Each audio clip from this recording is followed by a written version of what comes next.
of a bunch of Cubs fans who are consolidating all their shows. They're uniting, doing it together, so we all can grow. Cup of Cubby Blues combining with Sunranto, Baseball Rabbit Hole and Cubs PS Plus.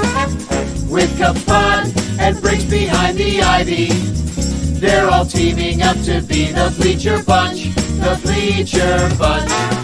We love the Cubs, that's the way we became the Bleacher Bunch.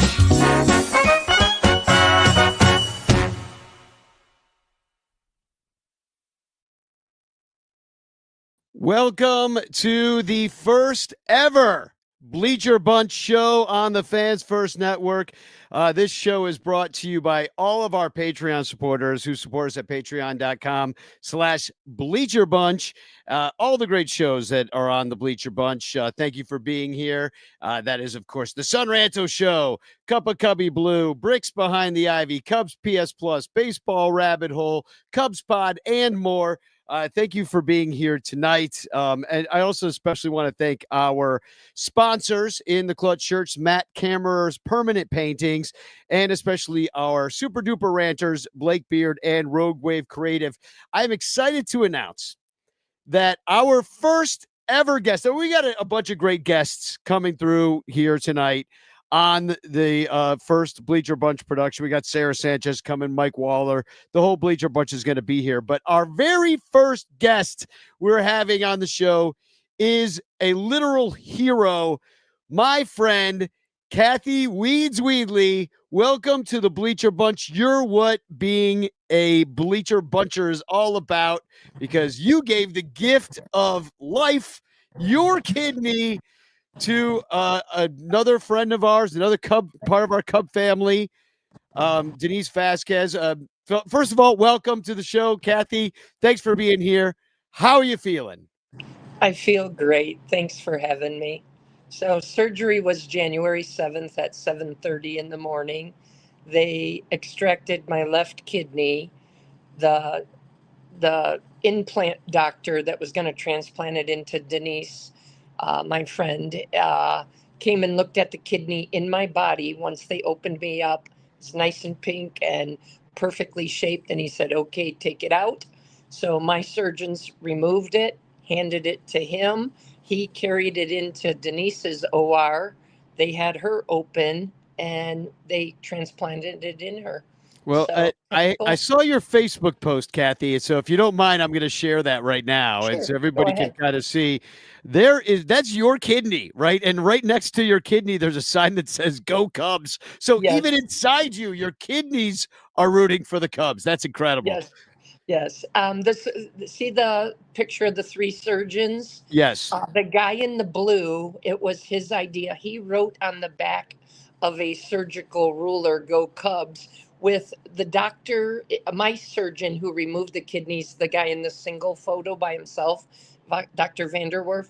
He's the one that suggested I get Cubs surgical hats for Denise and I, because, I had to, surgery date was day 3050 of wearing Cubs wear. And, you're buck naked under a hospital gown while they're doing you. I said, I have to have Cubs clothing on me. Is it okay if I wear Cubs socks or a Cubs hat? And he goes, why don't you get a Cubs surgical hat?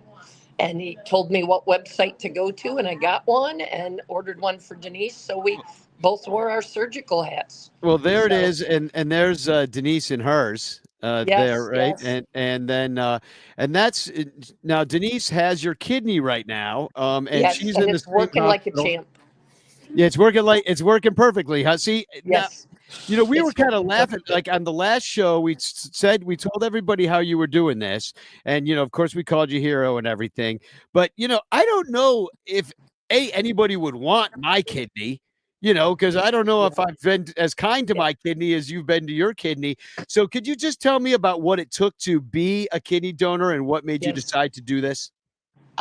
Well, it was a 25-step process to be approved. Step 1 being the online application, step 2 being the phone interview, and then steps 3 through 25 were medical tests and exams with meetings with doctors and stuff. Hi, come on in.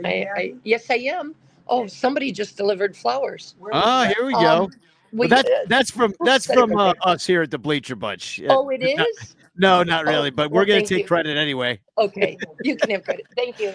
We're gonna Thank take you, credit sir. just because it happened during the show. That's Yeah. from us, Kathy. Don't worry about Oh, reading the card okay. or anything. Don't Oh, worry. okay. Don't worry I about won't. looking at the card to see who it might No actually be worries. from. No worries. Yeah. So anyhow, steps 3 through 25 were meetings with doctors, meeting with psychologists, meeting with social workers, and they did a full healthy exam. Every orifice of my body has been examined. And at the age of 66, that's pretty amazing that everybody had to agree that I was the best candidate in order for them to remove a kidney from me. And if they didn't agree, they don't want to waste a kidney, take it out of me for nothing, and have it not work in Denise. And she's still up a creek without working kidneys. So I passed through that. That kidney looks like a baked potato sitting there. And it didn't even have any wrinkles on it, and not bad for 66-year-old kidney. But so Clean living. then, yeah, once I was approved after 25 medical tests and psych evals and doctor meetings, then I had pre-op testing here once I was approved, which was more blood work, more meet with people to make sure I was in the right mindset to do this. And then the final blood draw right before, where they put mine and Denise's blood together again to watch how it interacted. And if we would have failed on any of those 1 through 29 steps, this whole mission would have been aborted. Mm. Well, you really are a hero. I see Richie here in the chat says, and you know Richie, Richie's friends with Yes. all of us, says, you are a hero, Kathy. We're going to have to get you a cape and a couple of blue cubby hearts. Everybody's saying that Rogue Wave Creative here says, Kathy's a hero. What a giver. Have a great 2025. Same to your kidney. And I got to ask Kathy, just because you are such a generous person, might you have an extra liver you might want to give to me or what? Well, Maybe Crawley, we could use a yeah. liver, I think, down the You know line. what?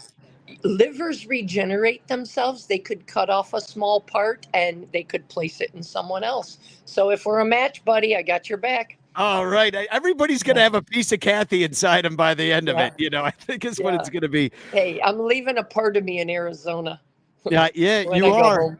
You are, but you know what? You're leaving your heart there, really, more than Yeah. anything, because that's the biggest part of you right now. And it's such a heartwarming story. We all love you for it, and you truly are a hero. I agree that with Richie that we're going to need to get you a cape. You need a Cubs cape. That's Yeah. that's coming. I actually have a Cubs cape that I could give you that was made by my neighbor. So Oh, cool. anyhow, Yeah. We're I doing know. Club 400 proud. Exactly. And I know that you're going to heal real well because you're in great shape. And, everybody is saying out here, saying from a medical professional to a real hero, Kathy, you are a real life walking angel. You make all Cubs fans proud. Amen to that. And with that, Yeah, I'm thank you. just going to say, keep getting well, keep healing yourself. Please say hi to Denise and, safe travels back here to Chicago when you come back too. Yeah. Would you like me to walk down to her room and get her on? Well, if you can, I mean, I don't want to bother her too much right now, but if you want to try, I can keep you here and then bring you back if you want to see if you can get in touch with her. We can keep you in the green room, Either and then that or send her the link because she knows about you. Send her the link and she'll just I do it. I did send her the link, and I did not hear back from her. She's like, "Who's Oh, this okay. crazy guy from 917 No. contacted me from New York? Yeah. This must be a scam." So if you want to go down there and try to get her on, we'll bring you back on. So Okay. Will do. why don't you Okay. do that? And if I see you down in the green room with Denise, we'll bring you back in. So, Sounds good. but if I don't see you, then I'll see you, and I'll see you down at spring training. You bet. And hey, it was an honor. Thank you for letting me be your very first guest. I'm It's proud the of you. honor. Yeah. The honor is ours, Kathy. So thanks for being It here. goes both ways. Goes both ways, buddy. All right. We'll see Take you. We'll care. see you, Kathy. Take care. Man, yeah, I don't know if I would be such as generous as Kathy would, but nobody wants my organs anyway. But I don't want nobody wants my organs. But what I do want people to do is hashtag chance it in the chat. We are giving away a Frank Chance postcard, as we always do here on the Bleacher Bunch, with a message of love and doom sent to you by me. But let's bring on our first Bleacher Buncher guest, and that is the man, the myth, the this guy's having a tough day. So it's really the perfect day to have him on because he was the biggest fan of Miles Mastrobuoni and now he's DFA'd. But here he is, Mike Waller from the Cubs PS Plus podcast. Mike, you're the first Bleacher Buncher on the Bleacher Bunch show. How you doing? I'm proud. I'm great. I'm happy to be here. Yeah, it's a little sad about Miles today. It's we may never find out what the curious case of Miles Mastrobuoni really was.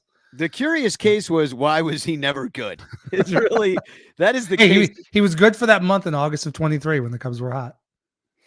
Well, yeah, that memorable month. I think the biggest thing with Mastrobuoni, and I think the writing was on the wall when they picked up Gabe Workman from the Tigers. That Jed loves that profile, and every baseball team loves that profile on the bench. A guy that can play 4 to 6 positions, bat left-handed, has speed, decent contact, a little pop. Like, you have to have one of those guys on your team. So it was going to be Miles Mastrobuoni until they found someone else, just like it was Zach McKinstry before they got Miles Mastrobuoni.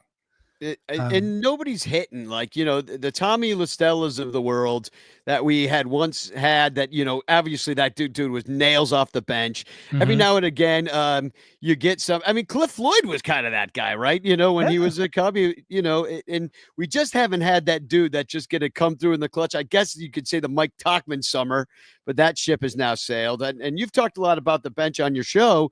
So what do you see them doing? Is just a big audition at spring training for who's going to be the guy? I still think we're not done. Brujan. I think we're going to see somebody else sign on. I'll actually be surprised if Adolph Brujan makes the opening day roster.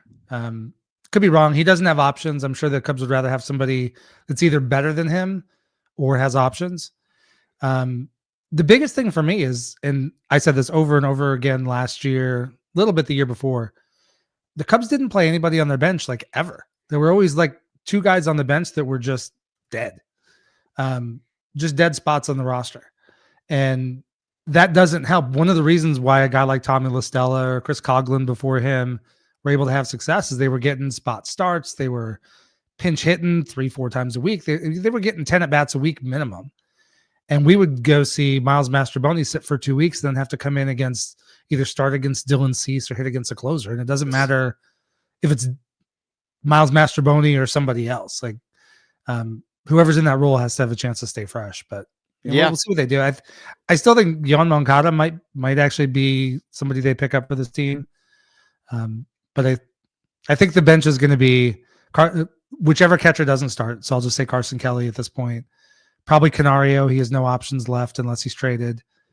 We're going to probably see Gabe Workman unless he's a complete bust in spring training. And then +1, Brujan, Moncada. Maybe they sign DeYoung. I mean, there are still plenty of guys out there to go for bench roles. Well, I'm going to bring a couple of people that are going to be on the bench for us on the Bleacher Bunch. First of all, Sarah Sanchez here in the welcome. I just wanted you to, I know you're just visiting us briefly right now because you're in the middle of the Notre Dame game. But I want you to just come on and just be a part of tonight because this is the first ever Bleacher Bunch show. But I know you have limited time, but so does Denise. So I'm going to bring her on too real quick. Just real quick, we want to say hi to Denise. Hi, Denise. How you doing? Hey, how you doing? You are the recipient of Kathy's kidney. Yes. How are you enjoying her kidney? I am enjoying it immensely. It is working like a champ, and I am peeing like crazy. Oh, nice. Excellent. I do that too, but Kathy's not helping me out like she's helping you out with that. Yes. So I'm so glad. Now, can you? I saw the video when you found out that you were getting Kathy's kidney. Yeah. Did you have any inkling that that's what they brought you out to Sloan Park to tell you? No, not a clue. I was having a really shitty day. I just left urgent care for an infection in my hand. I was in no mood of being social, so not a clue at all. Oh man, that's so beautiful, and you must feel like $1 million right now, knowing that you got a little extra lease on life, and a body that can work the way it's supposed to for you. Correct. It's only been 8 days, and wow, that's a lot of feedback. Woo, is that from here? Um, yeah, it's been like 3 days and everything's working fine. And like I said, it's filtering like crazy and all my labs are going up. And yeah, it's just been amazing. That's really incredible. Well, I'm glad you came on. You know, you're now the fourth guest to ever appear on the Bleacher Bunch show in the history of, because this is the first technical show of the Bleacher Bunch, and I couldn't be happier that it starts with such a positive story, like Kathy donating you a kidney and it coming out well. And we saw a picture of the kidney. It's a good looking kidney. Isn't too. it awesome? Oh my God. And it was nice and big, and it's all shoved right here in my belly. So yeah, it's a lot. Look at that sucker. That's a hell of a kidney. I don't think mine looks that good. I really don't. So, well, so now I actually have 3 kidneys because they don't take out the others. So Oh, my they others, don't?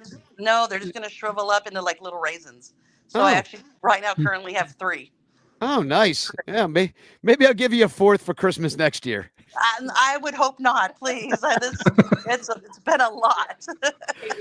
Well, thanks for coming on the show. I hope to see you at Wrigley Field. If not, we'll see you at Sloan Park for sure. Sloan Park for sure, yes. So, Do you still want to talk to Kathy? She's still right here. Well, we already talked to her. We've heard enough. Kathy bragging about being such a hero and everything. Oh my God, she won't shut up about it. It's incredible. But you know what? Who goes around and just will donate I've known her for, if you put all our 2 spring trainings together that we've known each other, like that's just like 3 months, 4 months of knowing somebody. And she stepped up and freaking gave me a kidney. Like incredible. Really.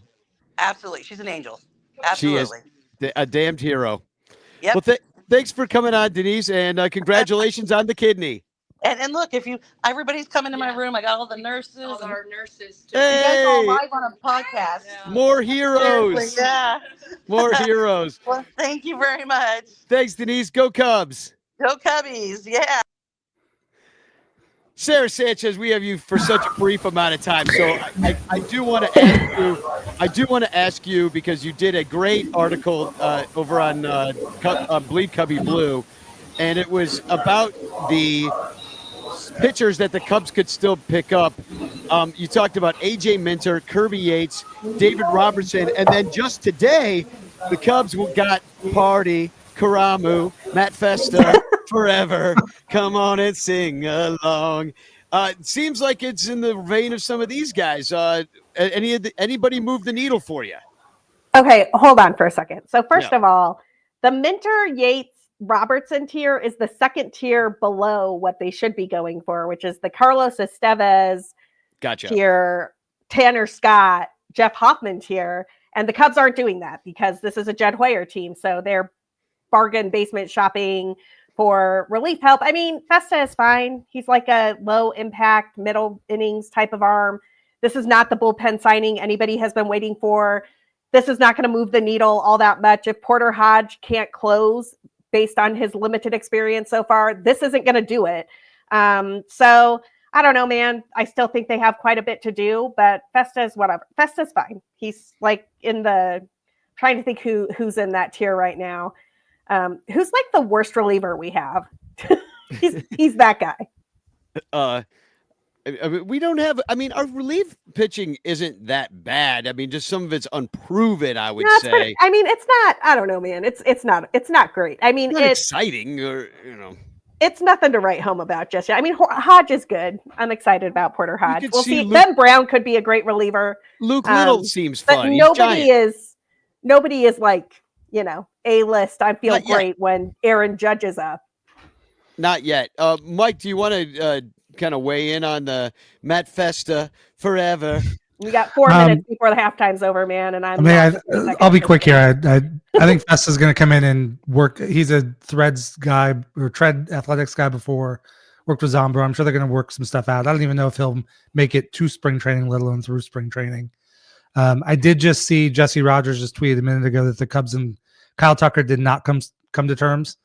They were $2.5 million apart. So that's the second painful. Time he's gone to arbitration. So you could, because they went with the Astros too, because of that Bruce Shid thing. And now you can say goodbye to the freaking extension. Well, not necessarily, but it does mean that the Cubs are going to have to come up on that number. And whatever number it is they think that Kyle Tucker deserves, they probably need to pad it by about $4 or $5 million a year. And whatever number of years Jed Hoyer is comfortable with, he needs to add 3 or 4 to that. And then maybe they get an extension done. And I don't know, whatever your confidence in Jed Hoyer is, y'all answer that question for yourself.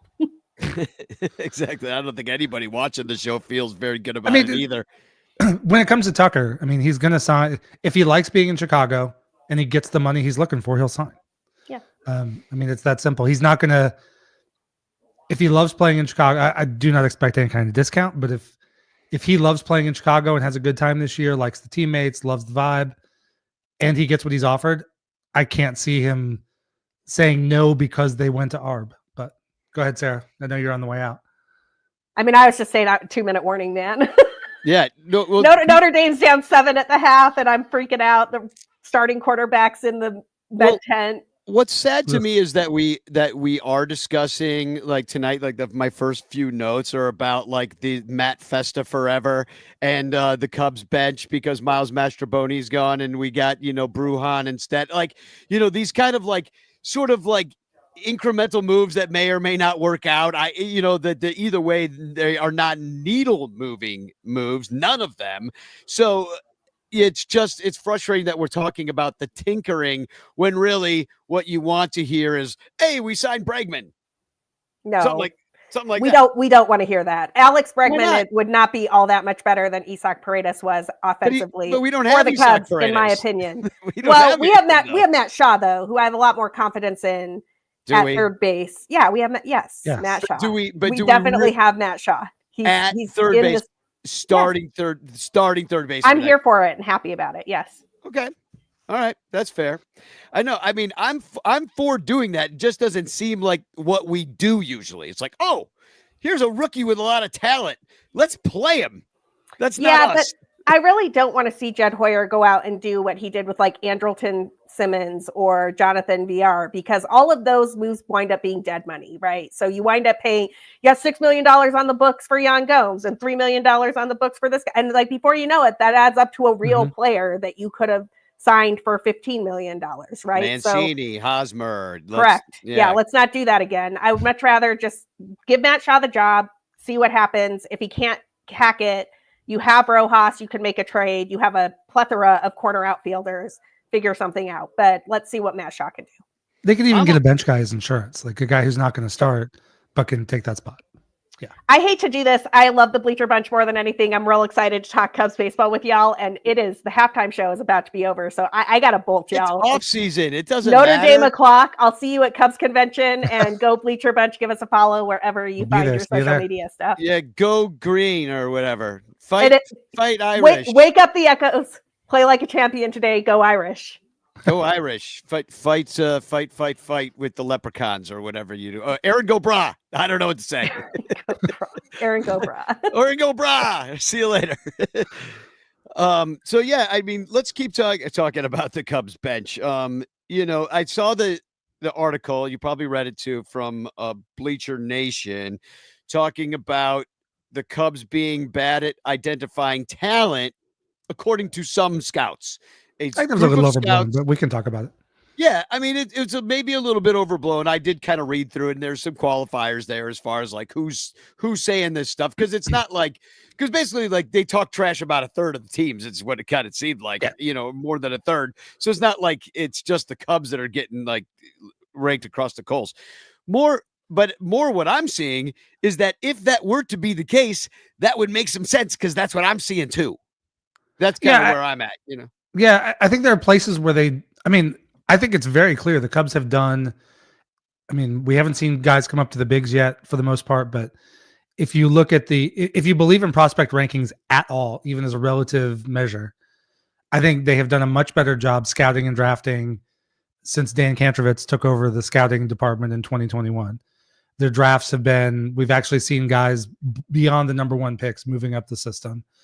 The Cubs in the pitching infrastructure actually have I think half the guys probably on their 40-man roster right now are homegrown pitchers, which the Cubs had 0 for like a decade.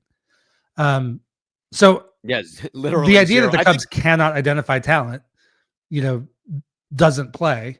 Wasn't the only guy What's that? Wasn't the only guy Zastrizny that even came Yes. up and pitched, and now he's I think back. maybe 5 minutes of Dwayne Underwood, maybe. There you go. Dwayne Underwear. I remember Yes. him. But where the Cubs have missed, Sarah had talked about it. I mean, all the VRs, the Andrelton Simmons, and some of those you could kind of see coming and some you couldn't. I did not expect Jonathan VR to be as bad as he was. Like, he had been a very solid, passable, potential bench part-time starter guy for a long time, but he came to the Cubs when he was done. Mancini was done. Hosmer was done. Hosmer you could have seen coming, but you also got him super cheap, so you take a shot. They have not done well on the bench. They've done, I don't know, and the starting lineup is, we talk about it all the time, it's solid all around, but it's not like Ian Happ is a good baseball player. Ian Happ is not the cornerstone of a franchise. Seiya Suzuki, if he can stay healthy for a full season, might look better than that. But what he's given is a good, solid major league player. Dansby Swanson is a very good defender and an okay hitter who's streaky and has big seasons and bad seasons. You know, I mean, they just have a bunch of those guys that, you know, if the Cubs had Kyle Tucker and Bryce Harper, all of a sudden a supporting cast of Seiya Suzuki, Ian Happ, Dansby Swanson, Nico Horner is incredible. Well, and what's funny about Kyle Tucker, and I think this remains to be seen as well, on the Astros, he was a supporting player as well. He was maybe a sleepy superstar, even though his numbers actually outshine many of his teammates. He still, because of his personality, because of who he was on the team, he was a role player. And this will maybe be the first time that he is actually thrust into the spotlight on a team, because here's a bunch of rabid Cub fans like you and me be like, okay, Mr. Hero, let's go, buddy. I better see a grand slam every at bat. Otherwise you're a fail, you know? And you know how it is. A guy's first year in Chicago too can go a little bit rough. Well, and how many of those big free agent pickups, even setting aside the Chicago part, how often do they get off to a slow start? Because it's a whole new, well, it's cold. And even in some of the other cities, you're now the new face of the team. You're the one getting all the attention. It's just a lot to adjust to. And these guys are hyper competitive. They want to come in and show they're the man from the start. And sometimes in baseball, especially, you just have to relax and do your thing and play ball. And that can be a hard thing to do when you're trying to make that statement that I'm here now. Exactly.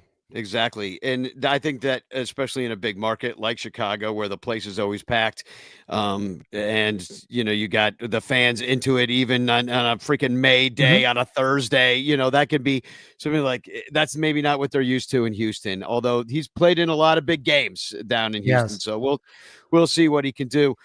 Mike, I know do you have to go, or you want to stick around and talk with me and Jeff for a moment? I'd stick around for a couple of minutes. All right, cool. Sounds good. We're going to bring on another Bleacher Buncher from the Bricks Behind the Ivy podcast. It's Jeff Candid Cubs Rogowskis. Wow. Oh, wow. This is the first time anyone's cheered when my name has come off. Like, even at graduation, my own parents booed when they heard my name come across the feel better?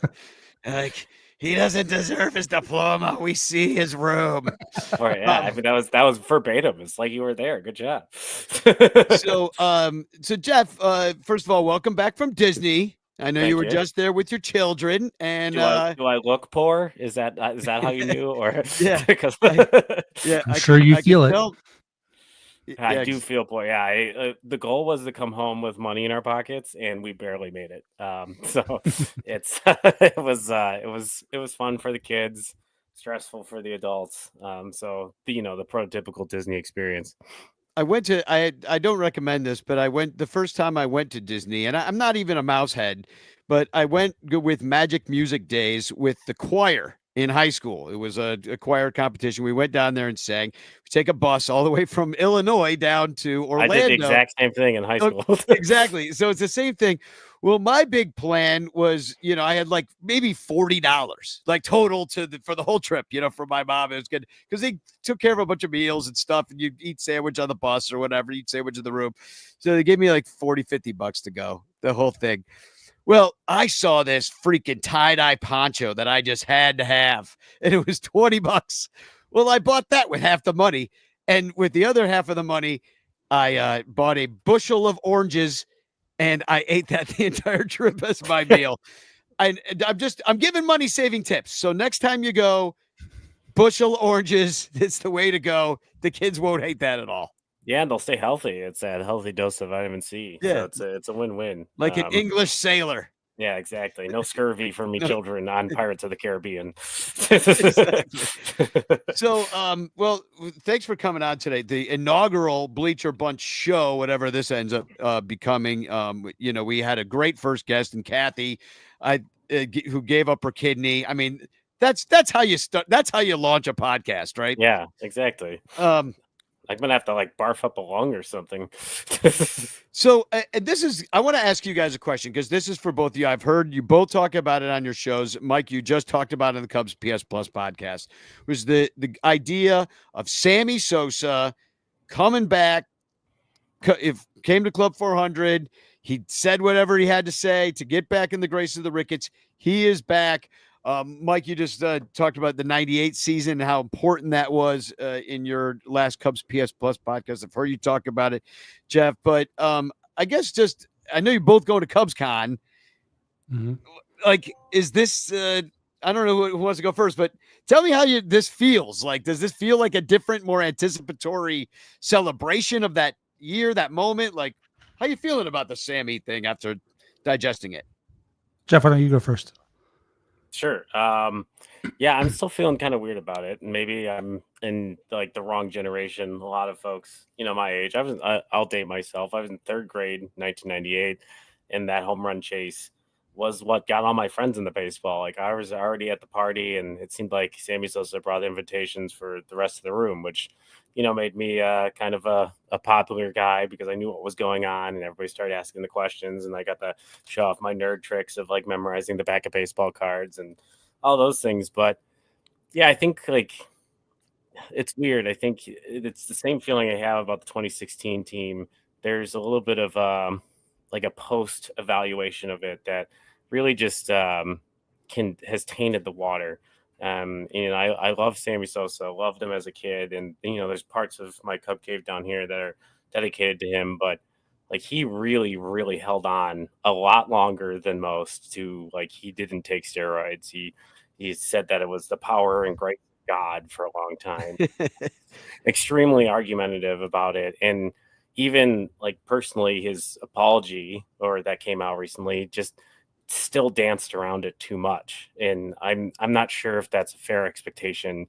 And like I am 100% for the argument of the steroid era has been absolutely just used as like this this punching bag for every organization of like, well, these guys cheated, well, after the strike, you needed people to come back to the game, and these guys sacrificed their bodies, literally putting these foreign substances in. And you look at these videos of like the 2003 All-Star game, and like everyone in the lineup hit like 370 with like 440 on bases and like had 30 home runs by July 11th. Like, that's, if a guy had that at the All-Star game this year, we'd be like, that guy's really special because it's a guy, not all 9 on the starting lineup on the All-Star team. And yeah, I think I expected a little bit more from Sosa. I think he needs to come back because he's a part of the story. He's a part of the story for the game, but I mean, I think there was a lot of damage done in just how he behaved afterwards. And yeah, I think it's tough not to look at it and think the timing, is Sammy out of money? Are the Cubs worried about ticket sales for CubsCon? Like, why now? Like, what is different now? Is it because they're trying to deter us away from the fact that it's going to be 10 years since the World Series team and, on the season? Like, it just feels like the timing's a little odd. The apology was quick. They were like the reaction, from Ricketts and stuff was immediate. Like obviously these things usually do end up being planned, but I just felt like after all the consternation and the negativity around the subject for an alarming amount of time, it just like wrapped up with a pretty bow with very simple words. Mike, and there's another Mike in the chat here, says, I'm as much as I'm a huge Sammy fan, I hope Rhino gave his blessing for Sammy to be there. Well, he couldn't be. Rumor has it he never liked Sammy. It was a big catalyst for keeping away for so long. I heard that too. But Waller, you kind of talked about Sammy you were a little older than Jeff at the time, and just maybe have a few different memories of and I don't know. Why don't you just explain what you feel of me saying? So I went into my podcast yesterday thinking I've missed. I was kind of sick. We had some family stuff going on over the holidays, and so I hadn't recorded since the thing came out. And I was like, let's spend 5-10 minutes talking about Sammy. I was looking at my timer. 20 minutes later, it's probably time to move on to something else because there's just so much to the Sammy story. And for me, Rhino got me into baseball. I was 10 when Rhino won the MVP. I've talked about that 100 times. So I was an older fan when Sammy came in, but I was living in Philadelphia. He would come through. Batting practice was like must see. Anytime they came to Philly, I would try to get to at least one of the games. A couple times I think I got to the entire series. Go early, watch BP, try to catch some balls in left field, and loved it. Like I was all Sammy. Like he was the man. And even as the steroid stuff came out, I was a defender for a while. And I've really come full circle because I do believe there was a combo of obviously there were PEDs. Obviously Sammy did it. Like so many other guys. Like he was not the only one. But also that was the first era where players regularly began to lift. So it was kind of hard to draw some of the lines between the creatine, the protein powders, and all the stuff we use today and the steroids because we literally went from the 80s. I mean, Rhino talked about it in his induction speech. Players didn't lift because they didn't want to get bulky. That's not where baseball's gone. But when it left, he also left after the 2004 season. There was the whole boombox incident. He quit on the team with a day to go. The steroid stuff was coming out. It pissed me off when he got in front of Congress and couldn't speak English. I was maybe a little unfair at the time because there's speaking English and there's also speaking English under oath to congressmen who might want to twist your words. So maybe I'll float him a little benefit of doubt there. But I was pissed for a while. I would have had no issue keeping him away for a while. But then around like the end of that decade, 2009, 2010, started coming around to, you know what, the steroid era was what it was. Like, why are we keeping Clemens and Bonds out of the hall? Like you want to tell the story of the era. They were the best of the era. And now that we've seen like Big Papi's in the Hall of Fame, I mean, we pretty much know he did it too, but reporters liked him. So like, what are we even doing? Let's just put guys in. And for me, for Sammy, it's time to bury the hatchet. The timing's weird, but once we really got past 2015, 2016, 2018, the timing was always going to be weird. Because there was no real driver for it. And I'm glad they did it.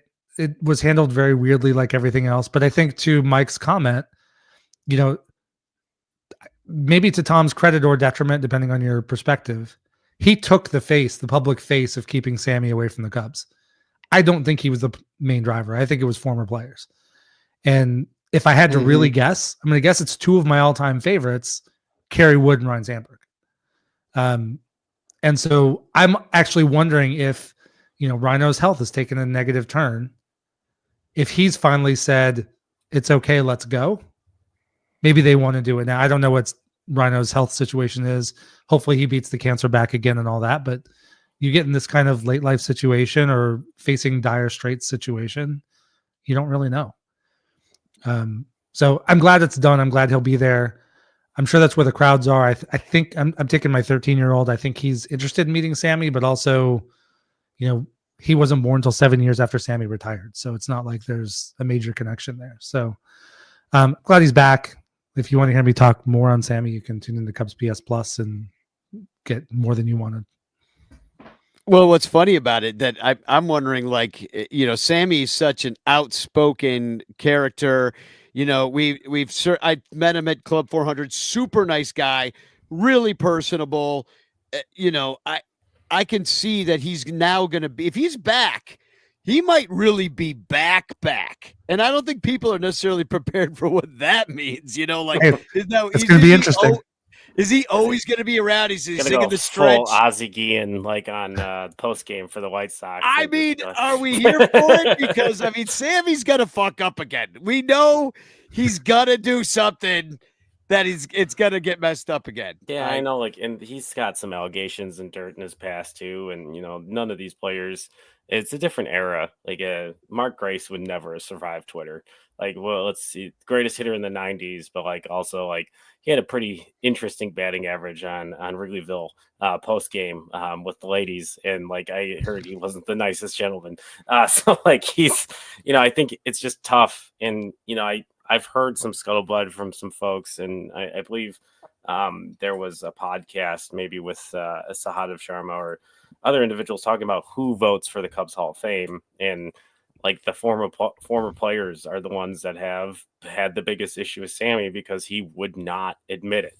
Like, so I don't know if there's been a more private version for them, or if like this is like getting him there to have that type of conversation.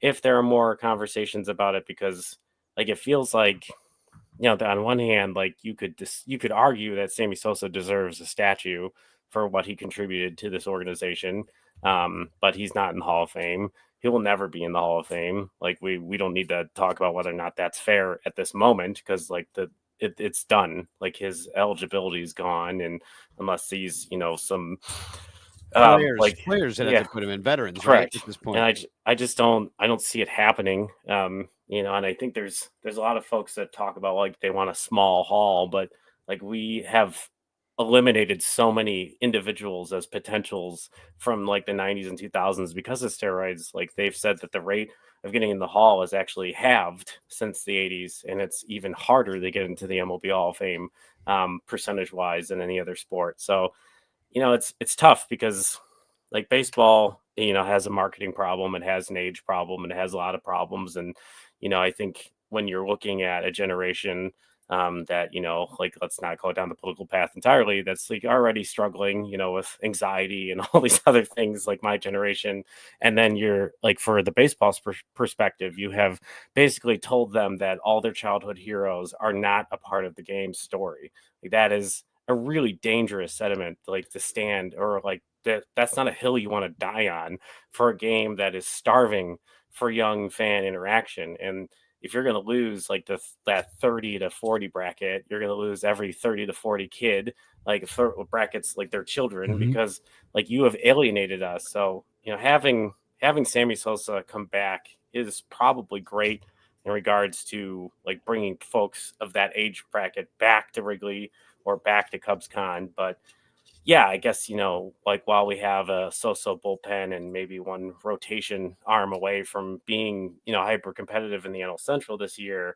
it's hard not to think of it as like fodder and distraction while, there's work to do on the Major League club. Yeah, it does feel that way. Yeah, I was going to add to that too. I mean, talk about, I mentioned Big Papi earlier, like some of the guys that are in the Hall of Fame. I also guarantee you there are probably 2 or 3 players in the Hall of Fame that never got tied to steroids that probably did actually use. And we have guys like Barry Bonds is the biggest negative face of this whole thing.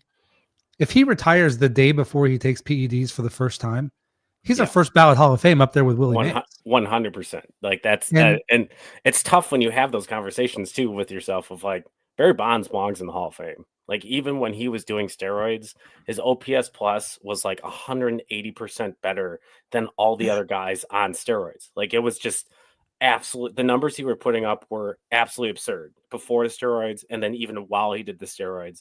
And like, but he came back and apologized, and he's been welcomed in. And like Mark McGuire's been a hitting coach. Like all these guys have like done their best. Like Sammy like really held on. He really held on. And I mean that's a good chunk of that is Sammy being Sammy, and correct, that, he did dig his own hole for a long time. But and I'm surprised. Barry Bonds is one of the bad guys of the game. Like nobody likes Barry Bonds. He's an asshole to everybody. And so, and Sammy's actually a nice person. Sam, you know what I mean? Like Sammy might have some skeletons in his cut, but like Barry Bonds is a real asshole. If he can come back to the fold, then I don't see why Sammy can. And either way, he's back.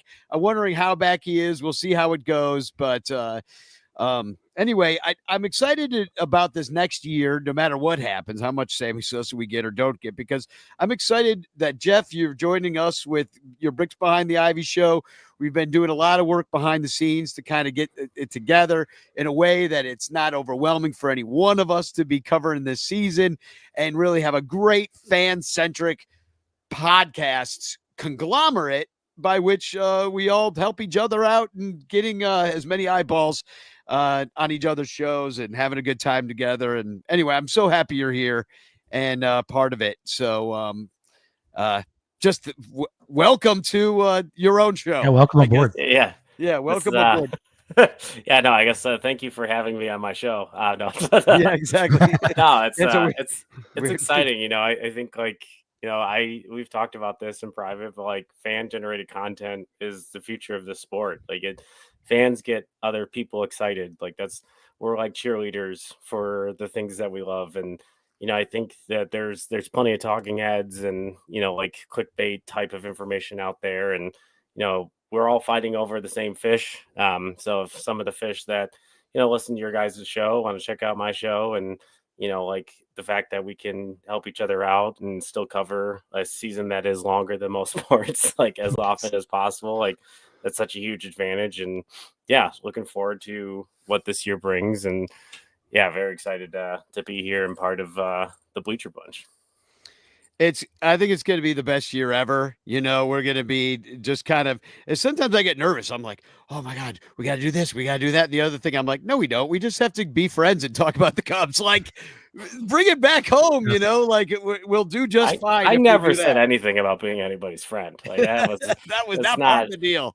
I'm going to need 100% raise on my current contract. In order what's 100% is zero? Oh yeah, it's still zero. Hooray! I'll give you an infinite raise, Jeff. Yeah, they have not figured out what number that is yet. There's not the science for us to know.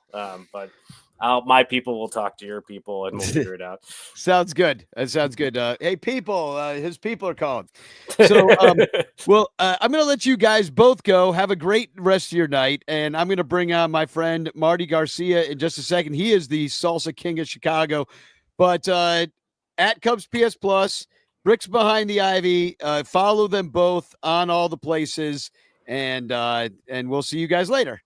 Yeah, just a quick plug for my episode coming out tomorrow. We've got Jake McKibben from Across the Pond. He's one of the better writers over at Brewer Fanatic. We're talking about how, from a Brewer fan perspective, how far away he feels the Cubs are from competing with the Brewers. So check that out tomorrow. Cool. And Cubs PS Plus came out today. So that hit all the Patreons, patreon.com/Bleacher Bunch. It hit there. It hit the Bleacher Bunch feed. So go check that out. And this show will be out tomorrow. So Spagog, you guys, and we'll see you later. See you guys. Thank you. All right. Without further ado, I'm just going to keep rolling with this because I wanted to bring my friend. I bumped into him at the Frozen hockey game the other day, but he's about to heat up the show with his spicy salsa. It's Marty Garcia, the salsa king of Chicago. Oh no, I can't hear you. I got no sound here. Disconnect. Get out of here. Come back. It's probably your AirPods. Take your AirPods out of your ear. In the meantime, what I'm going to do as Marty figures out his sound here, go out of the room and then come back in and don't use your AirPods. I think that might work. In the meantime, I'm going to play a quick video of some of that I was going to play anyway, but this is Marty's one of his commercials, or not a commercial. It's just him delivering hundreds of pounds of salsa to Wrigley Field because he is now the salsa distributor or provider for Wrigley Field and their amazing helmet nachos. Check out this video. There's Marty at the back of his truck. Got the fire truck going by. Now there's a giant pallet of salsa heading into Wrigley Field and a forklift. Guy looking on me like, that's a lot of salsa, bro. Then he goes to the game, seeing his salsa, sitting on the helmet nachos like a champ. Okay, let's try this again. Marty, are you there? Oh, no, I still don't hear you. It's not working. I don't know why. I don't know what's going on. Let me edit your mic settings and see if I can help you out. Nope, there's nothing I can do. I would say completely quit out of the app, quit out of your whole situation, and then try to come back on the very same link. I'll keep playing awesome videos. This next video is of here. Let me take him out of here completely. I'll kick him from the studio. He's out of here. Kick. You should ban them. No, I'm not banning Marty. I'm kicking him from the studio. He'll come back in. I'm going to play another video, and this is the Cubs Cast Corral. So this is going to be about 4 minutes as we let Marty get his sound situation together. This is something we're going to be doing. There's so many Cubs podcasts out there. I think it's a great time to support each other and come together as fans. And that's what Cubs Cast Corral is going to be all about, along with the Bleacher Bunch. And that's just a roundup. And some of these shows are a little bit older. But, actually, first, let's see if we got Marty. I think he's back. Marty, can you hear me now? Marty, can we hear you? Da, da, da, da, da, da. Marty, can we hear you? Yes, we can. Sweet. Welcome to the first ever Bleacher Bunch show. And I'm honored to have you as a part of it. We had Kathy Weedley on, who's a kid. Oh, my God. She's a kidney short, as you may well know at this point. She's a hero. Let me ask you, would you ever give your kidney to somebody you just met? Like Kathy did? Probably. Yeah, I would do it. Now, the second question is, are your kidneys in any shape to be given to anybody else at all? Probably not. All right. So I won't be calling you for a kidney when I need one. Let's see if we're a match. But I do want to talk about your delicious salsa, because look at this. I've got this is gone. Like this was I wanted to just show the label, because this is the Mexicali dip. It's so delicious that it's gone. It was like sitting in the fridge with barely any cheese left. So I'm not even going to bother with it. But I do have some of this delicious, and this is spicy as hell. I got the hot salsa. This is from the Jewel's Grocers Freezer. You had a big sale on the other day. This is incredible salsa. It's exactly how salsa should always taste. It is fresh. It's not that canned, jarred crap that jarred crap that even the Frontera. I used to get Frontera like a jerk. No more. I'm a Mr. I'm a salsa king of Chicago, man. So tell me, like, how did it start? How'd you become the salsa king of Chicago? Started because I was making salsa in the office. I worked 25 years in finance, working downtown or traveling. Just before COVID, I was making it for a couple years in the office, and people gravitated towards it and loved it. And they told me I should put it on a shelf and the grocery store and get somebody to make it for me. And I kind of laughed it off and said, yeah, I'll be so famous. I'll call myself the Salsa King of Chicago, because I want to make a reservation in a restaurant. And they'll say, really, you're Marty Garcia, the Salsa King of Chicago? And I'll say, yes, I am. So it was a punchline and a joke in the office with a bunch of friends, and got a bunch of laughs. But COVID happens. Nobody can get my salsa. I'm sending my recipe out to all my coworkers. None of them were ambitious enough to make it. So it kind of irritated me that people wouldn't make an easy recipe. So I designed a do-it-yourself salsa kit 3 summers ago. Went into farmers markets with it, and people sampled it and bought the kits and made it at home. And after that summer, I turned it into containers and pitched it to restaurants and coffee shops, wine bars, and then pitched it to grocery stores, and got it in Fresh Time all around Chicago. And then that led me to get into Jewel. And once I got into Jewel, I was needed a co-packer to make it for me. So now I don't make it anymore. I have companies making it for me to get it into Jewel and Mariano's, and about 120 stores in Wisconsin also. Yeah, you need a hell of a lot of blenders to make it yourself. I mean, you need some real industrial. But here's the thing, though, because I've had your personal batches when you're like, hey, here's the good stuff. Here's the one. And what I really love about it, and I usually get the medium, but it's got a kick. It's not just it's not a mild medium, which oftentimes they will be. But what I love about it is so flavorful because of the garlic. You have one of the most garlicky medium salsas in the world. And a lot of people like garlic. It's very popular flavor. So, I mean, you're not wrong to do that. But with the garlic, the cilantro, and all the fresh ingredients, and I think that's what sets you apart, because people have had fresh salsa oftentimes when you go to a restaurant. But in the grocery stores, it hasn't really been a thing that's available. Now you got it. They're copying you now and there. But it is honestly, like, it's so fresh that it just makes all the difference that now I can't buy the jarred stuff. Yeah, I've heard people like ruin salsa for everybody because they did. can't eat any more salsa, any different salsa anymore because of how fresh it tastes. And yeah, it says it right on the label. Salsa so fresh, it's like you made it yourself. So yeah, and I'll put it up here again. And I will warn everybody against the hot. The hot salsa is quite spicy. There's one of those like more like you dip your chip in, and that's plenty. So like I oftentimes like it takes me a long time to get through a hot because I don't put as much salsa on it. But I hadn't had it for a while. But and sometimes, you know, I mix a little hot, I mean, I'll do the whole gamut. But the Mexicali dip, and you told me, now I don't know if you're ready to spill any kind of secret that you're maybe branching out into.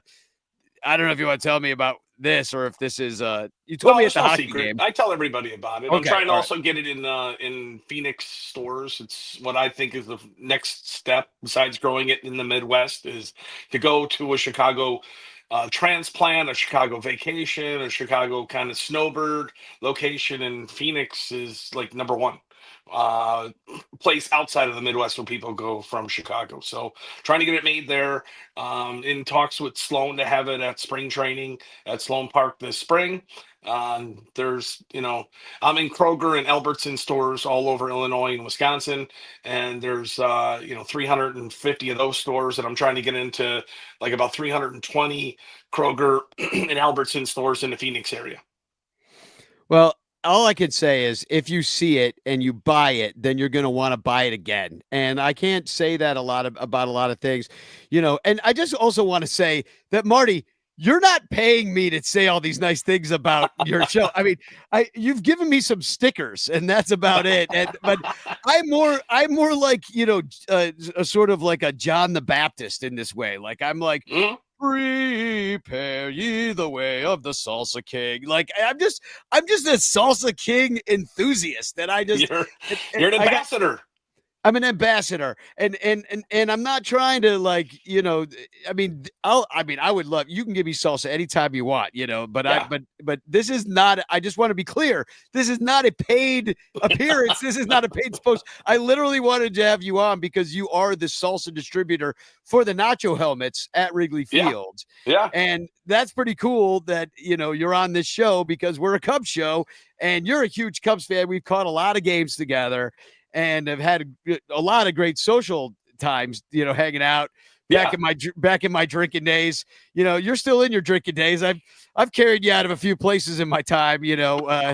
We've gone to 1914 Club once or twice. Exactly. It's hard not to roll out of there a little bit stewed, but it's just like, it's so good. And I want everybody to try it. And I also I'm going to drop a link in the chat right now, because you can go to salsaking-chicago.com and you've got a bunch of recipes up there, and we don't really have to play them right now, but you were telling me about a tortilla soup recipe where you use the Mexicali dip and the salsa plus some ingredients like Jewel brand chicken and things like that. Rotisserie chicken and rice. Correct. Yeah, it's a 25-minute soup that you can feed an army.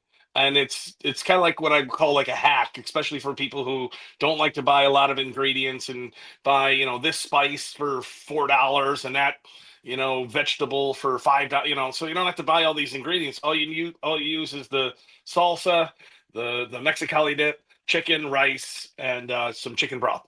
And everything goes into a soup pot while the rice is cooking. You're putting everything in the soup pot, heating that up. Rice is done in 25 minutes. You throw that in the soup and you can serve.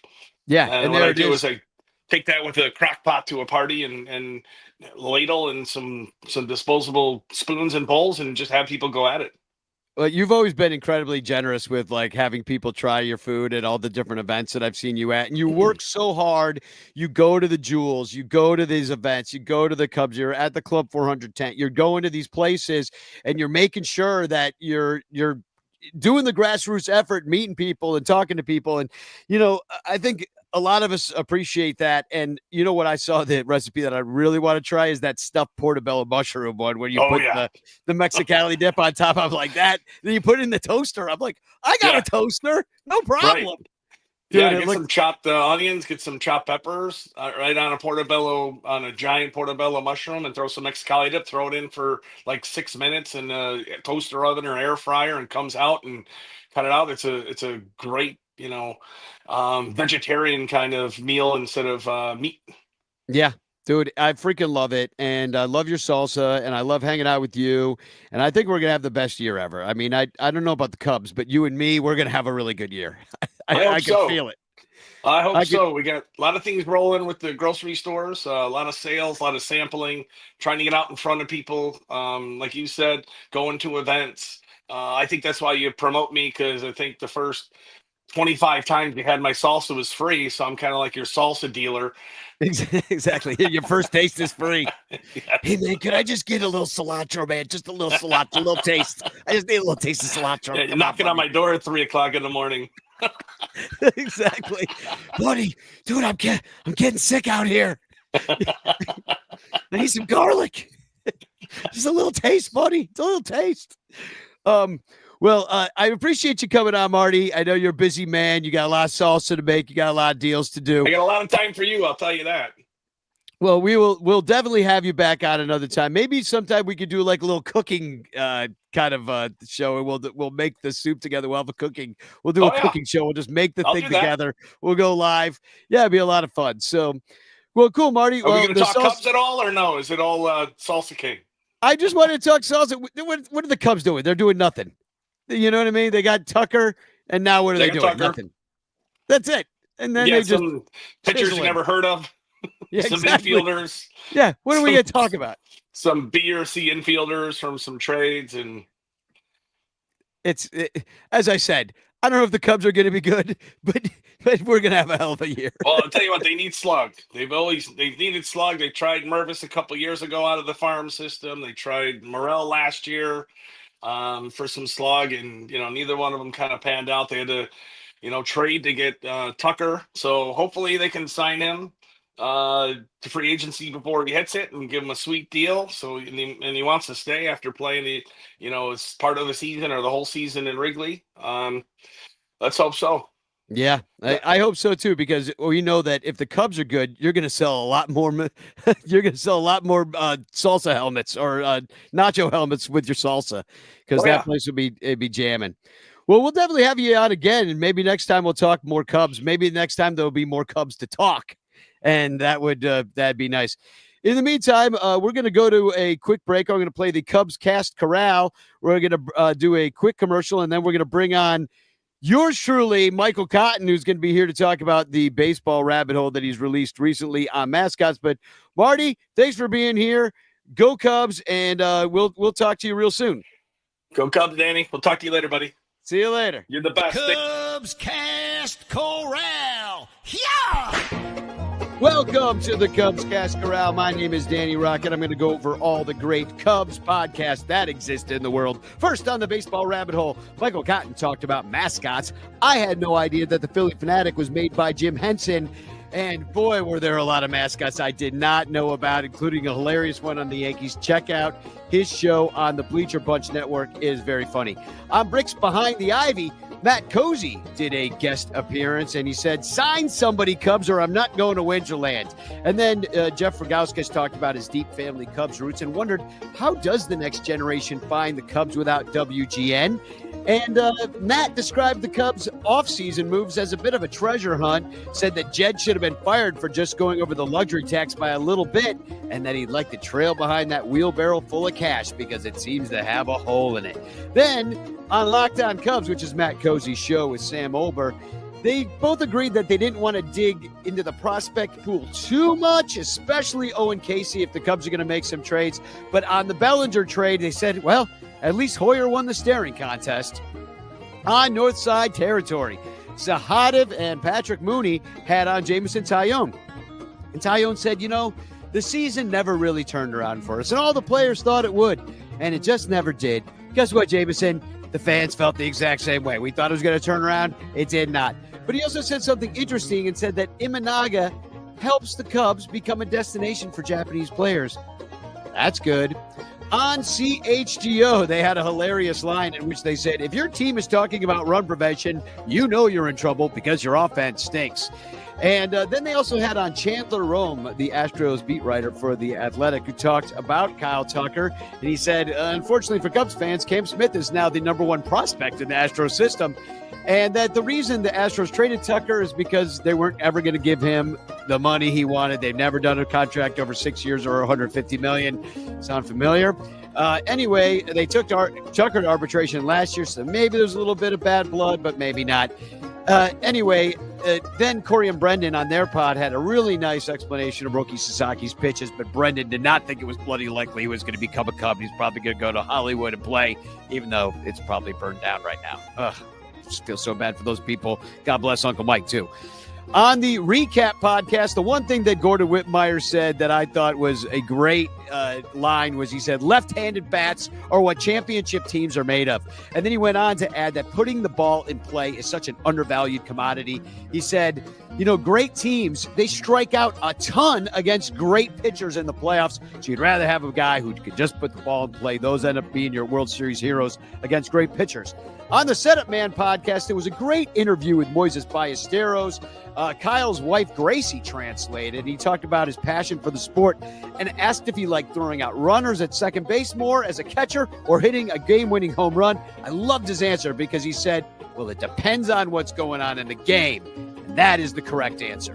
On Cubs Pod History, Jeff Bjorn took the mic. He talked about a game from 1984. Definitely check that out. That's on the Patreon-only Bleacher Bunch feed. So become a Bleacher Bunch patron. You can check out Jeff talking about his memories of nuns parking the cars on Seminary at Wrigley Field, and also Keith Moreland's only Grand Slam ever. On the Cubs PS Plus podcast, he talked about Sammy Sosa in the year 1998 and how he should probably be in the Hall of Fame because a heck of a lot of guys used steroids back in that day. And I pretty much agree with him. Time heals everything. I say you bring Sammy Sosa back to the friendly confines. You put him in the Hall of Fame along with Mark McGwire, along with Barry Bonds, along with Roger Clemens, all those guys. It is time. Woo!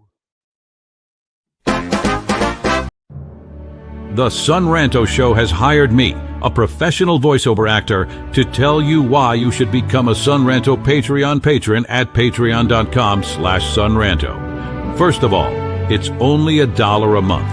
And if you can't afford $1, I don't even know that the Son Ranto Show wants you as a listener, because you're too poor to even hang out with anyway. Also, as a Patreon member, you get the Son Ranto Show ad-free, and the Patreon-only podcast called Cubs Pod, which releases daily during the season with bonus episodes all off-season long. Son Ranto Patreon members are also eligible to win a monthly prize, get exclusive Son Ranto Discord page privileges, and there are more perks at every level. Plus, 10% of your Patreon support goes to help the Lost Boys Youth Baseball Program as we give back to our community. So what are you waiting for? Spend your hard-earned money on tickets and beer for the Son Ranto Show by subscribing at patreon.com/sonranto. Otherwise, they'll think you're a poor loser. A big, fat, dorky, poverty-stricken loser. Take it from me and by commanding professional voice, and become a Son Ranto Patreon supporter right now.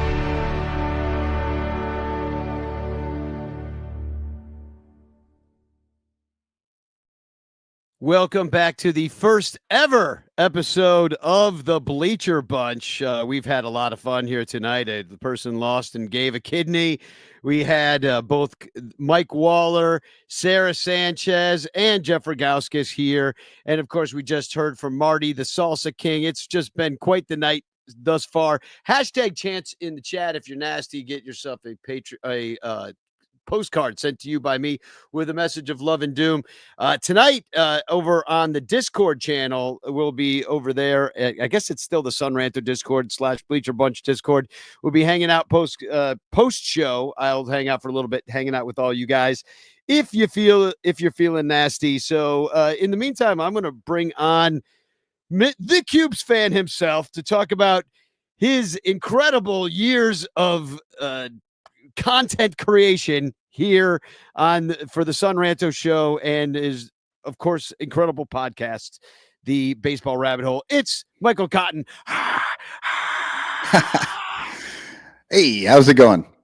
Well, I'm just here like doing a brand new podcast that is a lot like the old podcast, except for different.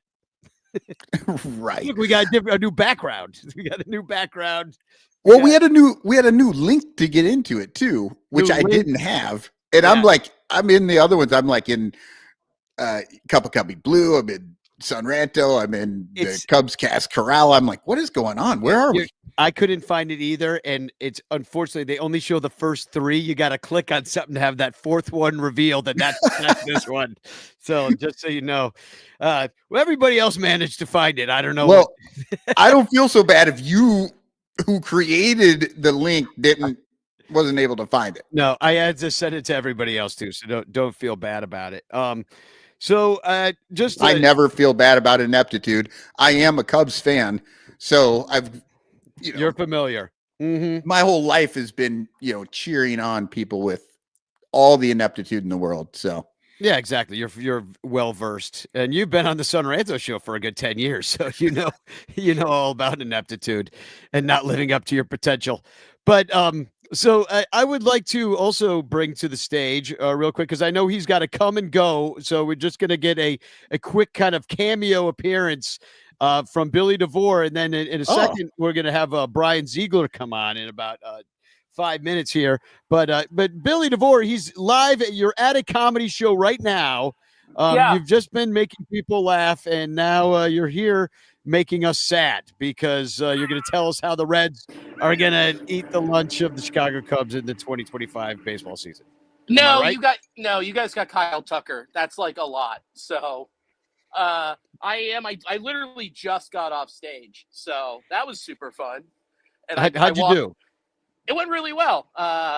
It was super fun. I did a whole bunch of jokes about my grandfather who just passed away. So that was fun. Very sorry. And your cat, too. Very sorry to hear about. I mean, obviously, I didn't want to follow up the grandpa thing with a cat, but like I did. And, I like how Danny asks, how'd you do? It's almost like a sport. Like, oh, you were just telling jokes. What was the score? How'd you do? Did you win? I went 2 for 3. Yeah, RBI. Yeah, 4 total laughs. 1 applause break. Had someone walk out and leave. So I think that's an RBI. A drunk girl barfed in her purse, I think. Yeah. Only had to make 1 queef joke. It was cool. But it is true that, because you've faced some tragedy recently, which I am really sorry about. But as a comedian, when my mom was dying, I was writing comedy for the radio in a hospital room while she laid there dying. I'm like, this is surreal. But don't you find you're funnier when things go bad? Yes and no, but it's like, so with this, my grandpa has had dementia for 4 years. So basically he died 2 years ago and then he was just putzing around. I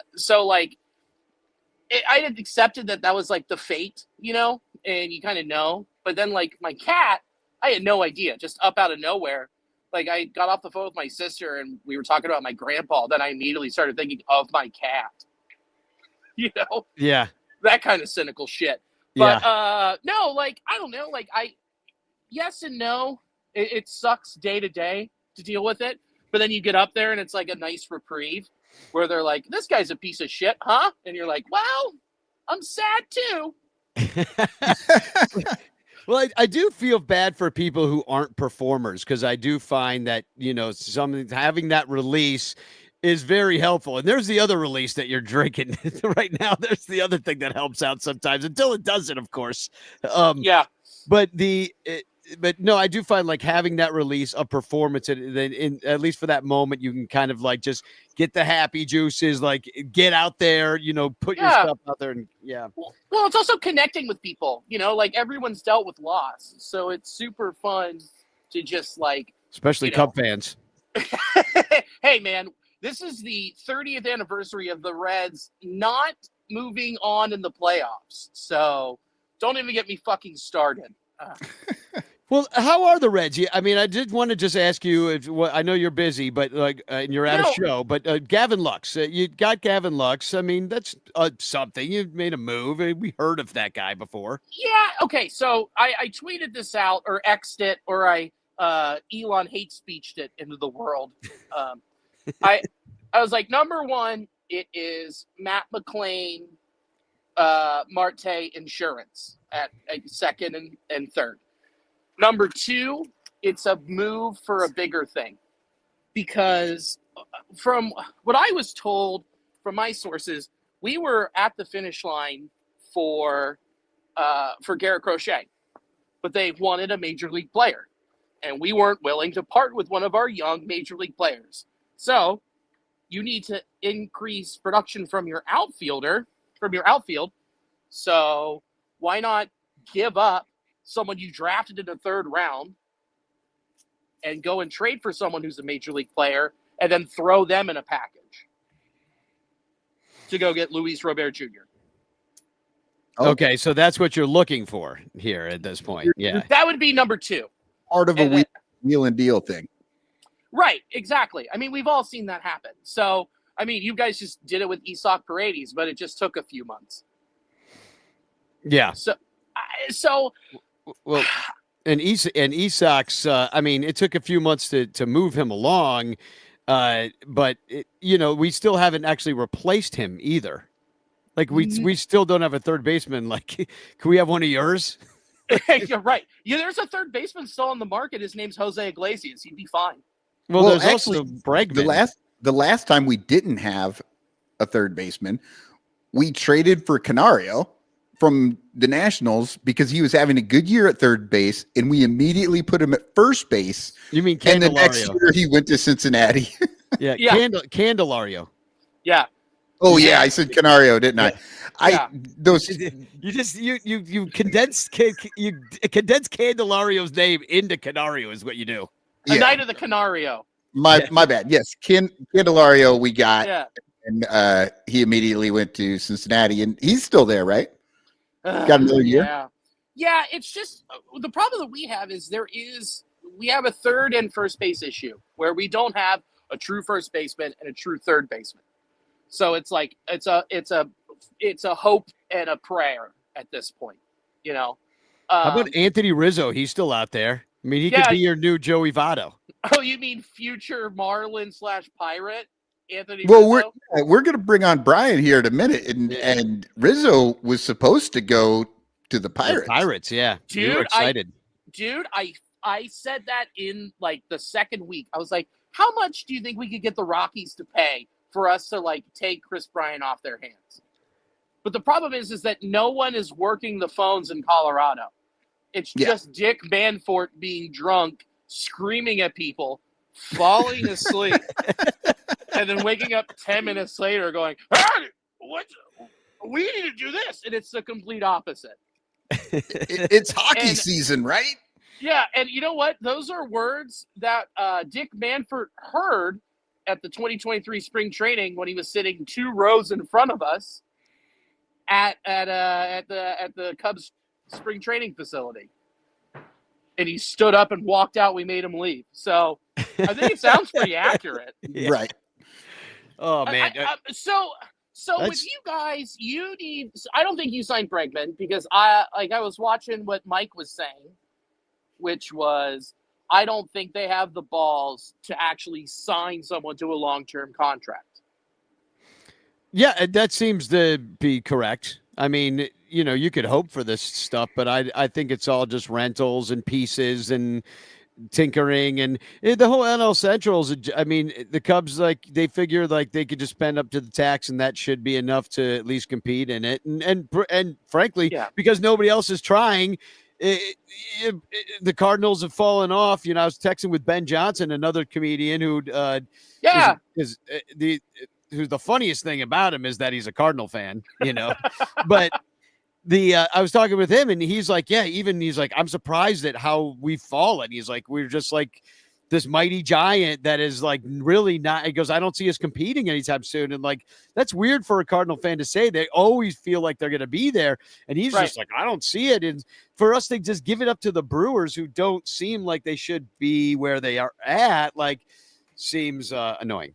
Well, the Cardinals are no longer stealing information from the Astros, so that's a problem for them. Right. But, they don't have the edge like everybody else has. The team that has like the most edge within like analytics and development is the Rays. But fuck the Cardinals. Who gives a shit? Let them just continue to suck dick. That's what I'm all about. Yeah. So the whole Central feels this way. But like, you don't feel like you've tried by getting a guy who statistically since 2021 has been better than Juan Soto?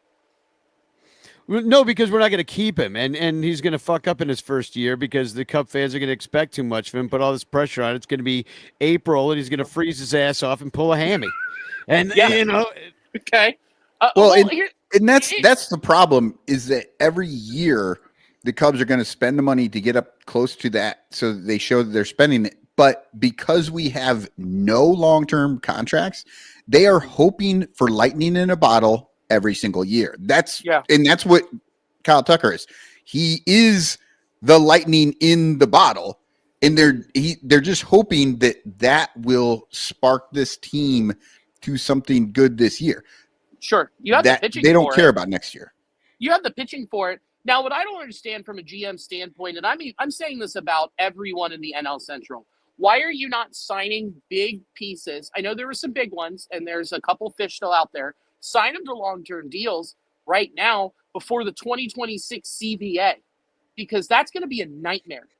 So if you sign someone to an 8-year deal, you don't know what's going to be on the other side of that CBA. Is it going to be a floor? Is it going to be a ceiling? Like, what's the revenue sharing going to look like when they talk about streaming and leaving all of these regional sports networks? Yeah, exactly. Right? So why not lock it up now, get it out of the way before the 2027 season like gets locked out and all this stuff, and player contracts become even more nuts. Yeah. Well, and wait till they get started paying an ETH coin or Haktua coin, even worse. Well, here's a great example of that. Odell Beckham Jr., his deal with the Rams. Do you remember this? Was it in Bitcoin? It was in Bitcoin, and now he's made triple what his original contract was. Yeah.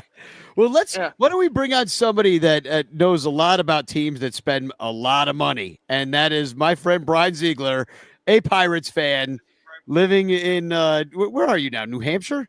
New Hampshire, yeah, right here on the seacoast. Yeah. So, and I tell you, Pirates fan in New Hampshire, you don't come across those every day. Well, not the Pittsburgh Pirates. Pirates of actual ship pirates all over New Hampshire.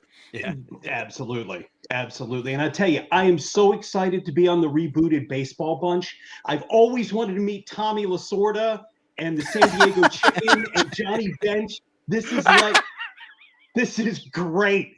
And my fundamentals suck. I got to admit, I could never get the bunt down. So I'm looking forward to learning a lot today. Thanks, guys. But I can see that you mash dingers, dude. Yeah, well, if anybody's going to teach you how to lay down a bunt, it's a San Diego Chicken.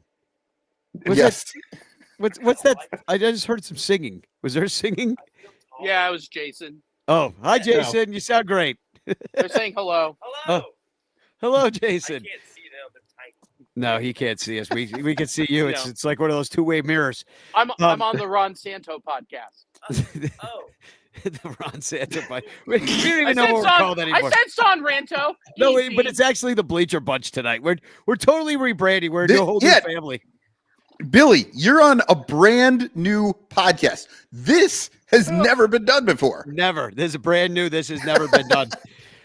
These people have never been on a screen together before. It's completely unique. Not in this way. We're not even going to say Spagog tonight. We're going to say No, we'll say something else. I don't know. I don't even know what we're going to say. Oh, we're going to say Bleacher Bunch, but we're going to switch the B's? Yes. Bleacher Bunch. Exactly. Yeah. So I do want to hear from the Anthony Rizzo's new team, even though it was said by Robert Sanchez that that doesn't seem like that is happening at all. And I think I know that Robert said, I know, here's what he said. I'll just put it on the screen. I have it from someone who definitely would know that the Pirates thing has no merit. Of course, that may change as spring training gets closer because he still doesn't have a team. But I know that Robert does know somebody that would know that has no merit. So that is in true. Yeah. You're not getting Anthony Rizzo yet. But who did you get? Did you get anybody? The amazing, I can't even do this. Spencer Horwitz from Cleveland. Who's that? I like Spencer. Yeah, I do too. Adam Horowitz was his father. He's a second generation Beastie Boy. Yeah, who is this guy? First baseman, pointy beard. Okay, right. He came from the Blue Jays organization. That's why I haven't heard of him. He went Blue Jays guards, and then the guards immediately flipped him to Pittsburgh. Yeah, he was in Cleveland for like 20 minutes. 24th round, which is about enough, you know. Yeah, exactly. I've been there. I mean, little bit of pop. If you've ever been in Cleveland for 20 minutes, you're like, I'd rather go to Pittsburgh. Although I've had a really good time in Cleveland one time. I mean, a really, really, really good time in Cleveland. I 1 year, but I actually I've had other good times. Do you know that Cleveland is the home of the world's formerly largest outdoor chandelier? Now that I didn't know. Yeah, formerly outdoors. Yeah, exactly. It was too big. We had to put it inside. You guys, you don't understand. No, it was the formerly biggest outdoor. I should say that. It was the formerly largest outdoor. Now there's another larger outdoor second one. place. Second place. Saying. It also is home to the second smallest book. You're making stuff up now. No, I'm not. The second smallest book. That's an indictment of their largest onion. Yeah, exactly. And then next thing you see, be like, their river or lake never caught on fire. Never one time. Not even once. No, I'm serious. They've got all these weird qualifier records that also I visited the grave of Ray Chapman, who was the only baseball player ever to die in a baseball game. He was hit in the head and died, a day or two later, something like that. He's buried in Cleveland, played for Cleveland when it happened. So anyway, normally when Cleveland baseball players are buried, it's people are just saying things. It's a whatever you call it, it's a figure of speech. Yeah, it's a euphemism. This poor guy, this poor guy got buried in Cleveland. You found it. There you go. So you got a 265 hitter, Brian, and anybody else? I mean, are you going to try this year? I mean, you haven't been trying lately. Well, that's just it. And look, I'm long suffering, and I'm okay with that. But what's actually not okay is wasting schemes. I mean, you've got a window here where, think about it. We had schemes last year, not the year before, got the same number of wins. So the team is literally getting worse. Because you've got I won't say he's the best pitcher in baseball, but damn close if he's not. Running out there every fifth day, mowing everyone down, and you can't even surround. Like, if there's ever a time to open up that $1 billion wallet, it's now. Go with the Marlins model from a couple of decades ago. Give us one title and burn it all down. That would be fine. But it really feels like they're not trying. I mean, they've got a roster. They're not all scrubs. That's the thing that is even a little more frustrating. There's a lot of guys who would be decent on a good team. Look at a guy like Spencer Horwitz. He's going to hit 270 with 15 home runs, play a decent first base. You put him on a good team, he's not the worst player to have. But pretty much the entire team is nice guys to have on a good team, but you don't have that other than maybe O'Neal Cruz. You don't have that one guy that everybody's scared of. If you have Key Brian Hayes learn how to lift a baseball, that could be dangerous. Right. Right. Because he's a Gold Glove third baseman. Oh, absolutely. And then the other guys around schemes. You're a three-headed monster with Mitch Keller and Jared Jones. Yeah. That's nothing to mess with. The man. pitching is pretty good. I mean, you got to admit, Yeah. and Jack Sawinski, like he's got a little pop, doesn't he, from the left side? I He mean, does. He forgot how to hit last year, though. Yeah, When he was making contact, it went a long way, but he ended up hitting like 170 for the year or something. I mean, they sent him down a couple of times. maybe he just hit a bunch of home runs against the Cubs. So I just he's one of those guys that just I'm like, oh yeah, this guy's incredible. He hit like 3 home runs in a series. It was just he killed us. Hey man, that happened to you a lot last year. It really did. And it's always some no name like Jack Sawinski, and then you look up and he's like batting 183, and you're like, why? How did this guy do it to us? I swear there were a number of games last year when I heard the announcers say, that's his first home run of the season. I'm like, what? Why does this keep happening? You know why I think Jack Sawinski's good? Because he's from Chicago. There you go. Right. And with a name like Sawinski, you can't go completely wrong. Well, with a name like Sawinski, you're either I mean, if you're trying to spell it, you can. Yeah. Well, you're either from Warsaw or you're from Chicago with an or maybe Wisconsin. Maybe. Yeah, his mom's a pierogi, and his dad is a joke about how people put the light bulbs in. Yeah, exactly.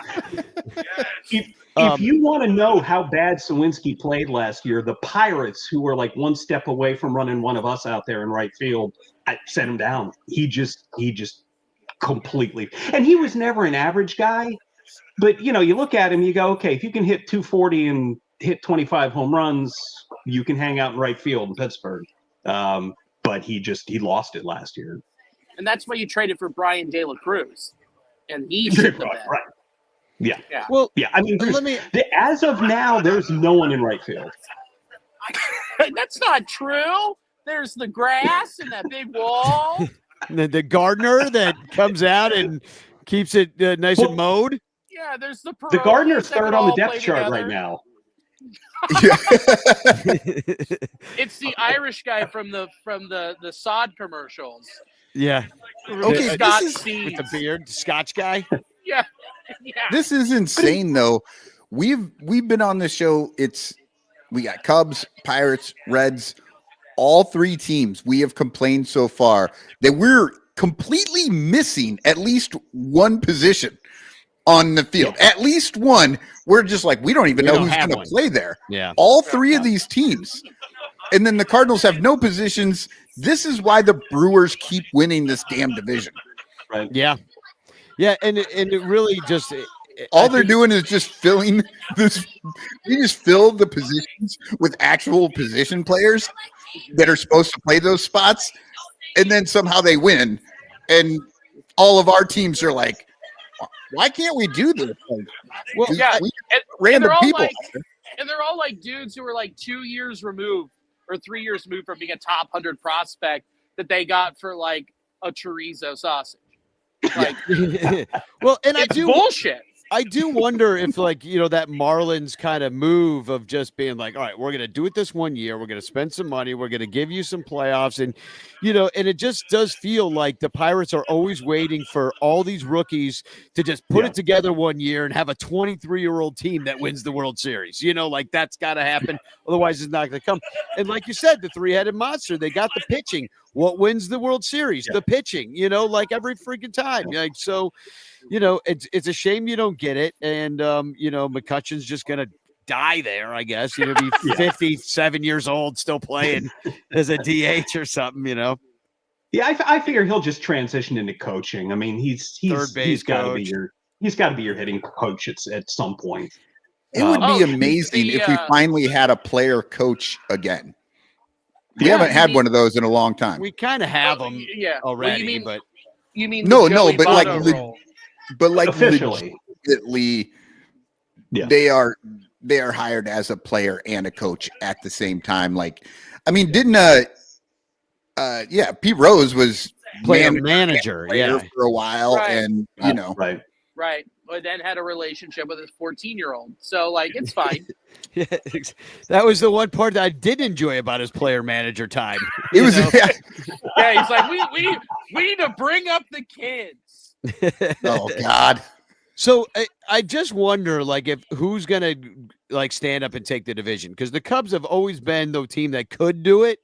I mean, any of the teams could do it. The Reds went for it that one year, and then 2020 happened in the panty, freaking through that. You had like Trevor Bauer, and you had a bunch of people in their prime, and it just was like panty year. I will die on this hill if there was a one full 162 and everyone got like the full amount of ABs starts. That team would have been in the NLCS. I have no doubt in my mind. Well, there's no way to prove it any other way. Exactly. Like, yeah, so I know, you can say that, and it has to be true. Nobody can disprove what you have to say. Yeah, that's right. 2020 champs, baby. Yeah, the Cincinnati Reds, Pfizer and Moderna won 2020.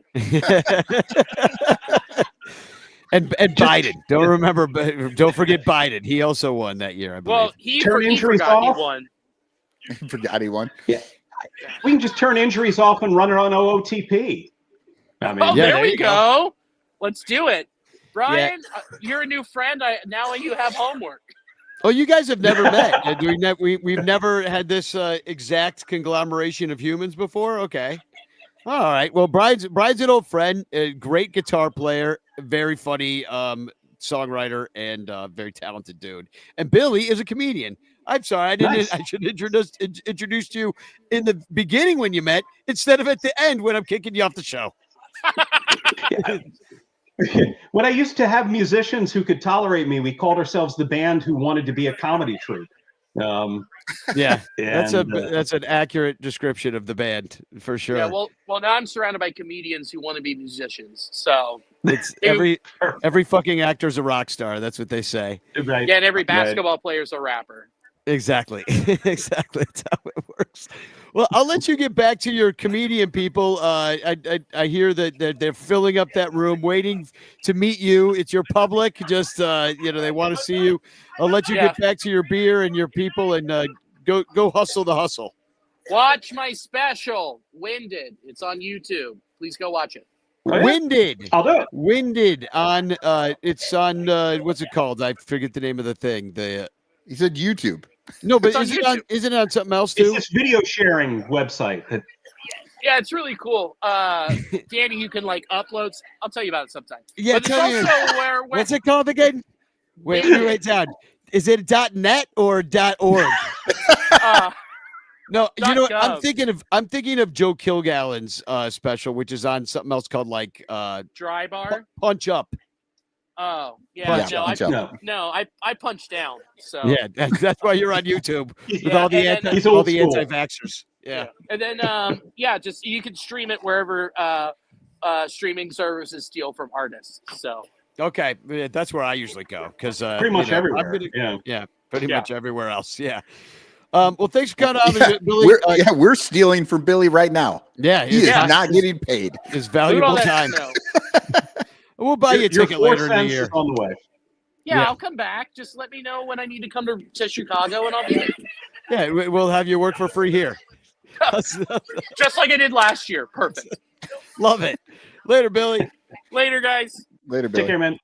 So, Brian, we had a lot of background noise with Billy, so I was like, oh, we got to get rid of that guy. He's ruining the whole show, but I can't hear Brian think. So neither can I. The lithium ran out. It's getting worse. Actually, that's not bad. I have the opposite problem. I can't not hear myself think constantly. Yeah, you're like, shut up, me. So, but Brian, I do want to ask you, because when I do look, we got really mowed down by Skeens last year. And after the game, we had Marty, who was on the show earlier, the Salsa King of Chicago. We sat in basically the front row, and we saw Skeens really up close. And it was really ridiculous what this man is capable of doing. It's When you see insane. something, when you see that movement, when you see that speed, you really are wowed by it. It looks very different than what everybody else is doing in the whole rest of the league. It is that different looking with your own eyes. I got to see it up close. After the game, I go over to Stuart McVicker's Club 400 place where John Malley was staying, living there at the time. John Malley's the hitting coach for the Cubs. He comes in. We're all hanging out, drinking there, even though he lives there. So anyway, Malley comes in. I'm like, oh, dude, that game today. I'm like, whew, Skeens. He just looks at me and goes, I'm surprised they all didn't strike out. Like, he's like, I don't know what the hell. Like, nobody can figure it out. They're all coming back to the dugout, being like, I don't know how to hit that. Nobody knew. Yeah. Veterans of the game had no clue. People compare him to Strasburg, and it's different because Strasburg was throwing bullets. But if you've seen those overlays, right, where they put like 4 pitches overlaid on top of each other. Like tunneling. His movement is exactly the same for all 4 pitches. The release looks exactly the same, and then the balls just completely splay out. Like, you can't tell from his arm movement where the hell the ball's going, and it's coming at 102. We don't deserve him. It's the honest to God truth. And what's amazing is exactly what you just described is exactly how I throw a ball. Only it's not on purpose. Yeah, it looks the same every time, but nobody knows where the ball's going. Yeah, it's nowhere near any strike zone. That's for sure. I'm killing people in Cleveland. But then if you look at your Jared Jones and Mitch Keller on top of it, like, these are decent pitchers, and I think they match up, on their best days. They match up with anybody, and to me, that makes being in the Central with you guys a little annoying, just because you're gonna beat us a bunch of games anyway, where we should be able to beat you, and like, you guys are just gonna hang around with these really talented players, beat us like half the games. You know what I mean? Like, but not really go anywhere or do anything. Just be annoying. That's the thing that you think it's annoying for you. I mean, I think the league might have been starting to figure out Jones by the end of the season, because he did start to get knocked around a little bit. But I've always liked Keller. It seems like he's getting his head together. And, it's the same old story for the Pirates. They've got some good pit Bubba Chandler's coming up from AAA this year. And, it's always the guys from AAA. And as always, if everything comes together, we could win 85 games. And now that half the league makes the playoffs, it might even be enough to be kind of relevant. But I don't. Again, the other thing is it's a thin line of talent, right? It's like the injury thing we were talking about earlier. Yeah, you hold that lineup or that rotation together, everyone starts 32 games. Could potentially be a scary team, but you never get that.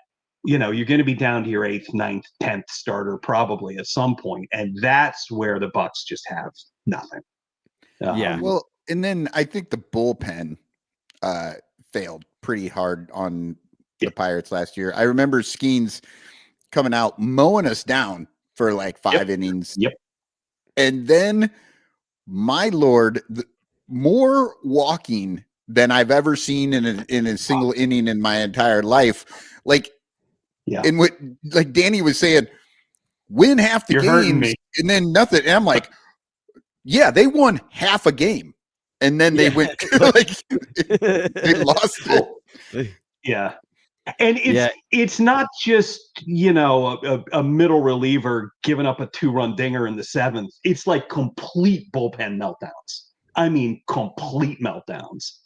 I've never seen anything like it. I think there were 6 straight walks. It was like Little League. Yeah, and I'm looking at it. You were 6th in walks out of the pen last year, down there with the A's, the Angels, the Rockies. The White Sox were, of course, number 1 just because they were number 1 in every bad category. But I mean, it's and David Elliott's saying, with the way Brian is talking, we're sure the Pirates and the Cubs aren't the same team. I mean, you know, and the Cubs have tried to make some incremental improvements, you know, by, you know, sort of like shifting maybe little upshift to maybe some of our bullpen arms. Like we don't know, maybe Eli Morgan will be good. Maybe we got some other new guy too also from Cleveland. Boyd. No, he's going to be a starter, actually, Matt Boyd. Oh. Yeah, Matt Boyd's a starter. Matt Boyd, but we're trying to get a little bit more depth. Like where we failed last year, it's like that whole thing of like fighting the last war, you know, where that's the Cubs. Like the Cubs were going to be galloping into World War I, which is a completely automated war on horses. You know, yet again, they'll have the best horse armor up against the whatever Dodgers tank is coming our way. Yeah.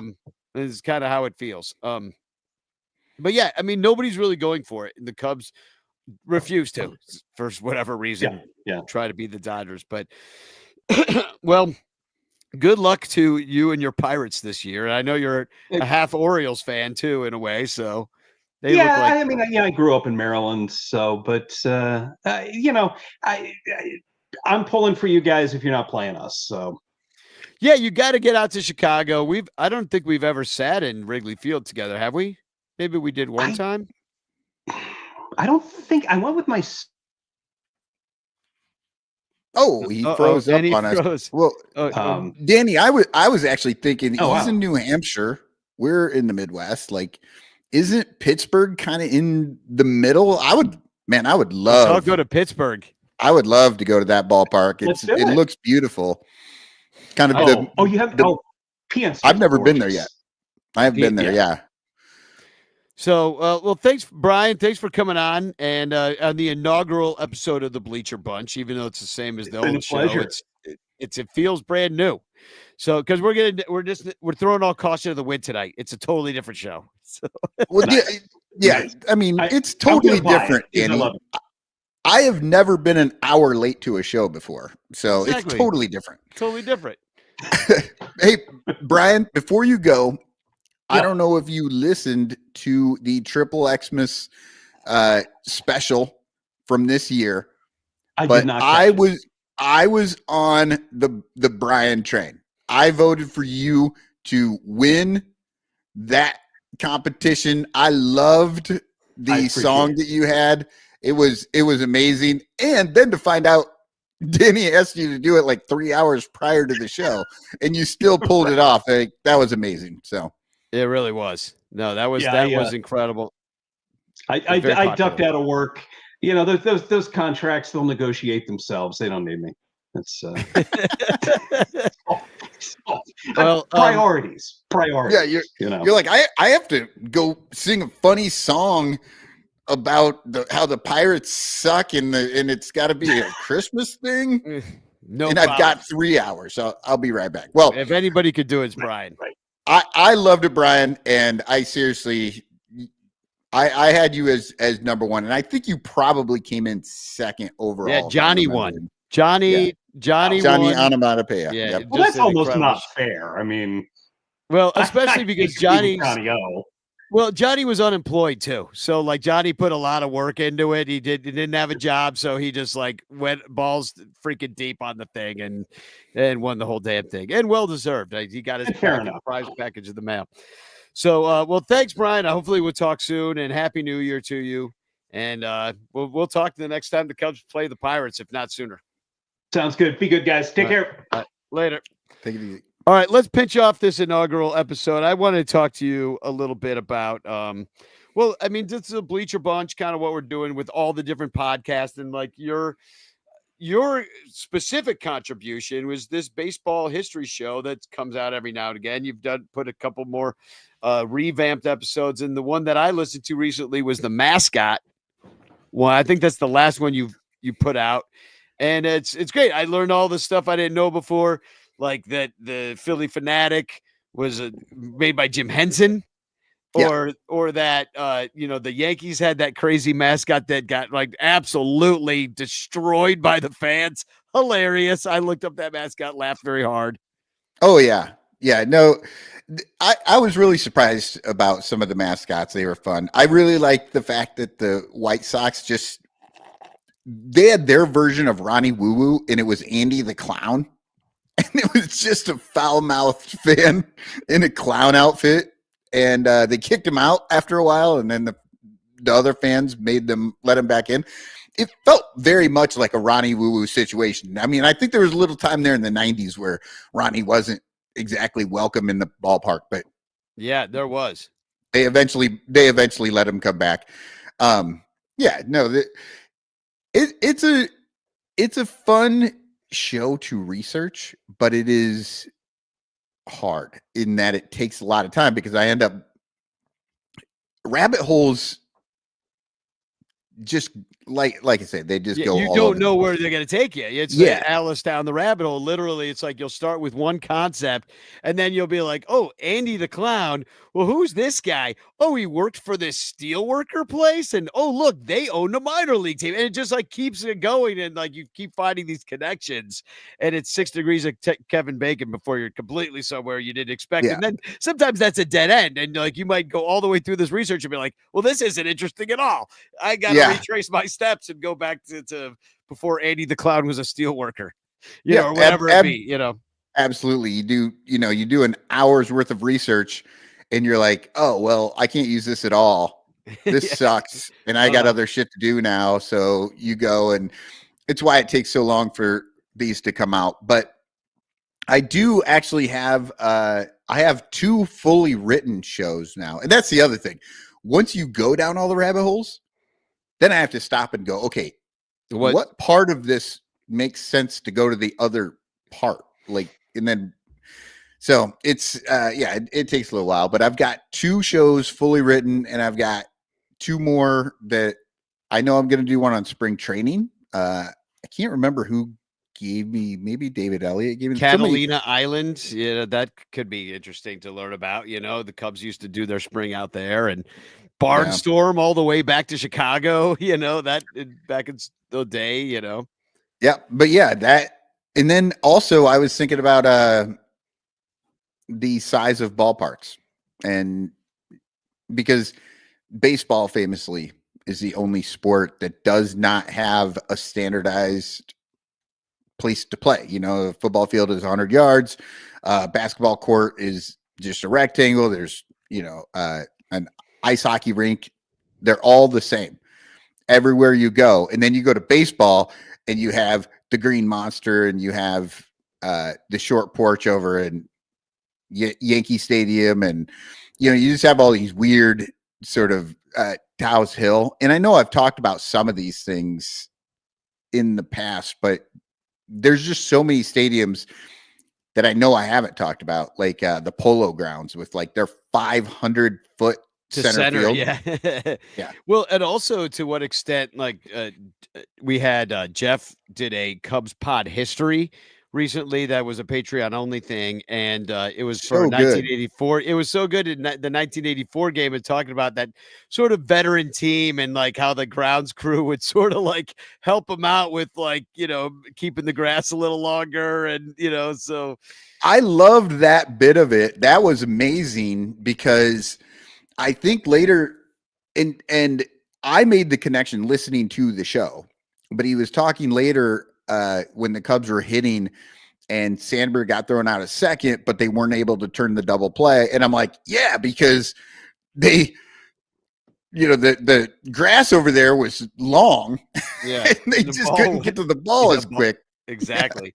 Which I don't know, that helps you and hurts you depending on what's going on and how hard they hit it. But it is interesting, like when you start thinking about what a rich fabric that has been created of baseball. And we've done a lot on the Son Ranto show with like talking about the Negro leagues, and also with IFG coming on and bringing talking about Japan, and in 2020 when that was, we could only watch the CBCT brothers and it's just like when then it really becomes a worldwide thing, and how politically there's always been connections, and socially baseball's led the way. And it's interesting. There's so many places. Ty Cobb had a mascot that he shouldn't have had, that slept under his bed. Like there's all sorts of weird things that little Rastus, I believe was his name.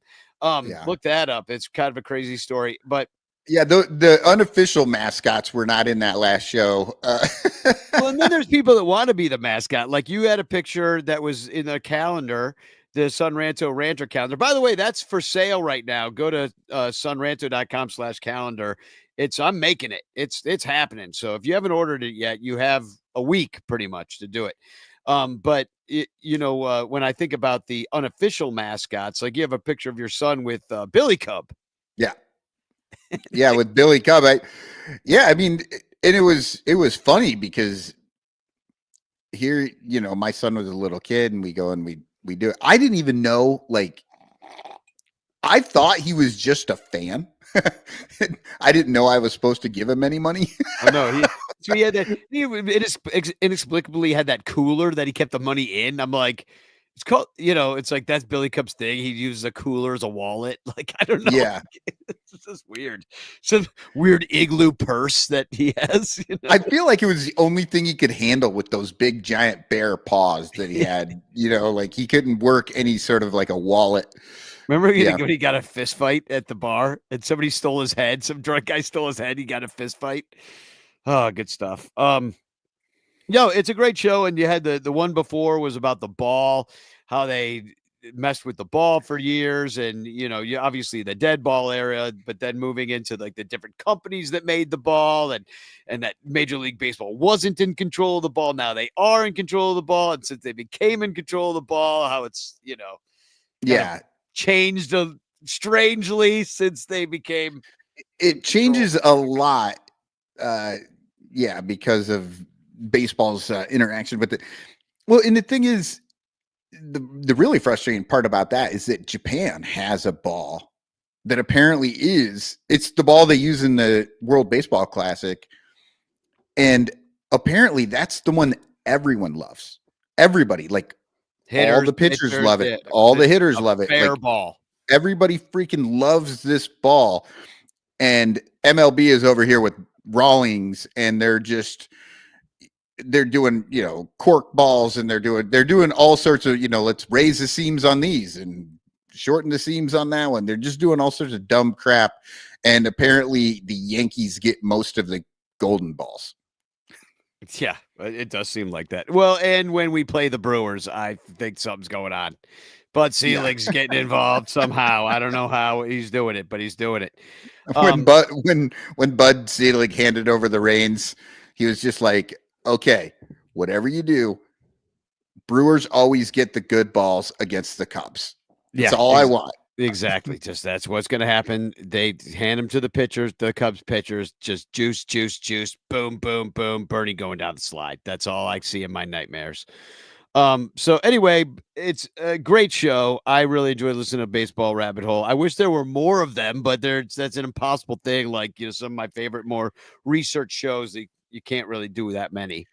But yeah, it's one of those things. It's like when you hear all these podcasts and stuff, and they're like, oh, and this person does the music, and this person produces, and this person researches, and this person does this, and you're like, why in the hell you need all those people? Yeah. And then I do. Yeah, you really do. I do 18 shows in 4 years, and I'm like, oh, that's why. Well, and it's really hard. And it's kind of like why we're doing the Bleacher Bunch thing, just to kind of bring that back home as we finish the show here. It's kind of like why we decided to do this. We decided to start it a couple of years ago, but then we really started to, like, I changed my Twitter, I changed some of the names of things, got some branding going on. And the reason is because, in the fabric, there's so many Cubs podcasts. They're all great. There's so many people, the writers and bloggers. There's Evan Altman, who at Cubs Insider, where we post the show. There's the Fans First Sports Network. There's the Matt Cameras, the artists of the world. There's the In the Clutches, Billy DeVore. Plug. I'm waiting for my opening day because this is an incredible shirt. Still for sale, by the way. So pick one up. Opening day, code SUNRANTO for 10% off. Matt Camera was in the chat earlier talking about this piece right here. Got him sued. Yeah, he said, the Hawkeyes sent this is Caitlin Clark over a map of Iowa that he did for a Club 400 event. Don't tell anybody. Yeah, don't tell anybody. It's not on your screen or anything. Yeah. And Yeah, so he was gonna do it, and the Hawkeyes found out about it and sent him a cease and desist for it. So there are only a few. There's like the original, of course, and then mine might be the only other two that were ever done because I bought two of them. And I believe, and what's funny about it though is that this one right here is number 69 out of 100. Nice. But only like two of them were ever made. Yeah. And I do want to show this. If you see me at Cubs convention, I'll be carrying a bunch of these. These are the brand new Bleacher Bunch stickers that I had made up. So these were paid for, by the way, by our Patreon supporters. So thank you very much. Patreon.com/Bleacher Bunch is where you can support us. As little as $1 a month, you get at least the Son Ranto show early and ad free. And you get all the other great shows at some of the other levels. There's music, there's welcome packages. There's all sorts of great ways you can become a part of what we're going to do at the Bleacher Bunch this year, including get some of these stickers sent to you. So it's got our YouTube and our little QR codes, and it's kind of like a business card, but we'll be handing these out at Cubs convention. I'm pretty excited about these. These look great. This was, I believe IFG made this yes, logo. IFG made that. It's a great little logo, and it's perfect for like all the social medias. They always give you the circle, and that one's great for that. Like, boom, and then and then we've got this other new one that Jeff made it. Had somebody put together, and that's actually perfect for the banner on the social media stuff. Which, by the way, we do have Bleacher Bunch over on Reddit. I put that up.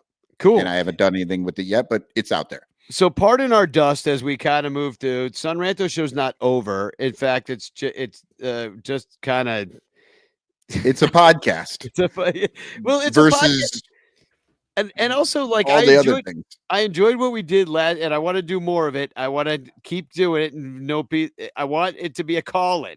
I want people to call in. I want the ranters to rant on the Son Ranto show. So I don't know when we're gonna do it, but soon we'll do one. That one is still the one that doesn't have the way less guardrails. Still, Son Ranto is the no guardrails show, and will also be on this. I don't expect me to host this show every time. I think this is going to be kind of a catch-all thing. Sarah Sanchez wrote a cool article. We'll have Michael on to talk to Sarah about it, and that's the Bleacher Bunch for that day. Maybe at some point IFG wants to do a show about rules where she wants to have like her friend, the pitching ninja, on just, and different people to talk about that. Everybody's got great ideas all the time. And so that's kind of what we're going to use this Thursday night for, kind of run people through. It won't all be like this crazy where I had everybody on, but that's my style of doing it. Yeah, we're going to bring Jeff Bjorn on just to tell us another story because he did such a good job with that Cubs pod. Yeah, about none. Yeah, great job, Jeff. And also #Chance. It's your last chance to get your Frank Chance postcard won by you and get it sent to you by me with a message of love and doom. So, also, this is going to be the show with all the games. Well, kind of. I mean, I still want to keep. Son Ranto. We are still the bitch clock kings. Well, I meant like Cubslers and stuff like that. When we give away, this is the one where you have an opportunity to win great stuff. Yeah, including the Patreon prize of the month. So patreon.com/Sonranto for that. So let's pick a winner here. #Chance in the chat. You're too late if you're doing it now. So, and also like and subscribe on your way out. Like and subscribe everything you're looking at. All the different places are doing it. Nathan Sneed is the winner. Sneed. Nice. Congrats. Is that a first time? I don't. Nathan has been around for a long time in the Ranters, but I don't know that Nathan Sneed has ever won the chance. Flies in all the way from Texas to go Cubs caroling. Oftentimes, I hope I get to see him at CubsCon. He's a former season ticket holder, great friend, longtime ranter, and congratulations on winning because you're getting that message of love and doom. And Michael, I don't know if you saw the beginning of the show and the brand new theme that we have for this show. And I did not. Okay. Because as everyone knows, I don't understand YouTube. Apparently, if I want to watch a baseball game that happened in the past, I can just find it on YouTube. Yeah, that's what you were told. Yes. And it So, worked. so we'll get out of here, and I guess we'll say Spagog. I don't know how to do it. I'm not gonna say Go Cubs like some other loser podcast. Yeah, let's see. Well, what can we do? You can say Fly the Bleacher Bunch. W. No, we can Bleacher. Keep Bleachers. Keep your bleachers bunched. Don't No. take it. Yeah. Don't get your bleachers in a bunch. Don't get your. There you go. Don't. Until next time. Don't get your bleachers in a bunch. We're the Bleacher Bunch. Bye. Here's the story of a bunch of podcasts who were bringing Cubby content to the world. All of them did their own show. Unconnected, obsessive baseball nerds. It's the story of a bunch of Cubs fans who are consolidating all their shows. They're uniting, doing it together, so we all can grow. Cup of Cubby Blues combining with Sunranto, Baseball Rabbit Hole and Cubs PS Plus. With Cubs Pod and Bricks behind the ivy, they're all teaming up to be the Bleacher Bunch, the Bleacher Bunch. We love the Cubs, that's the way we became the Bleacher Bunch.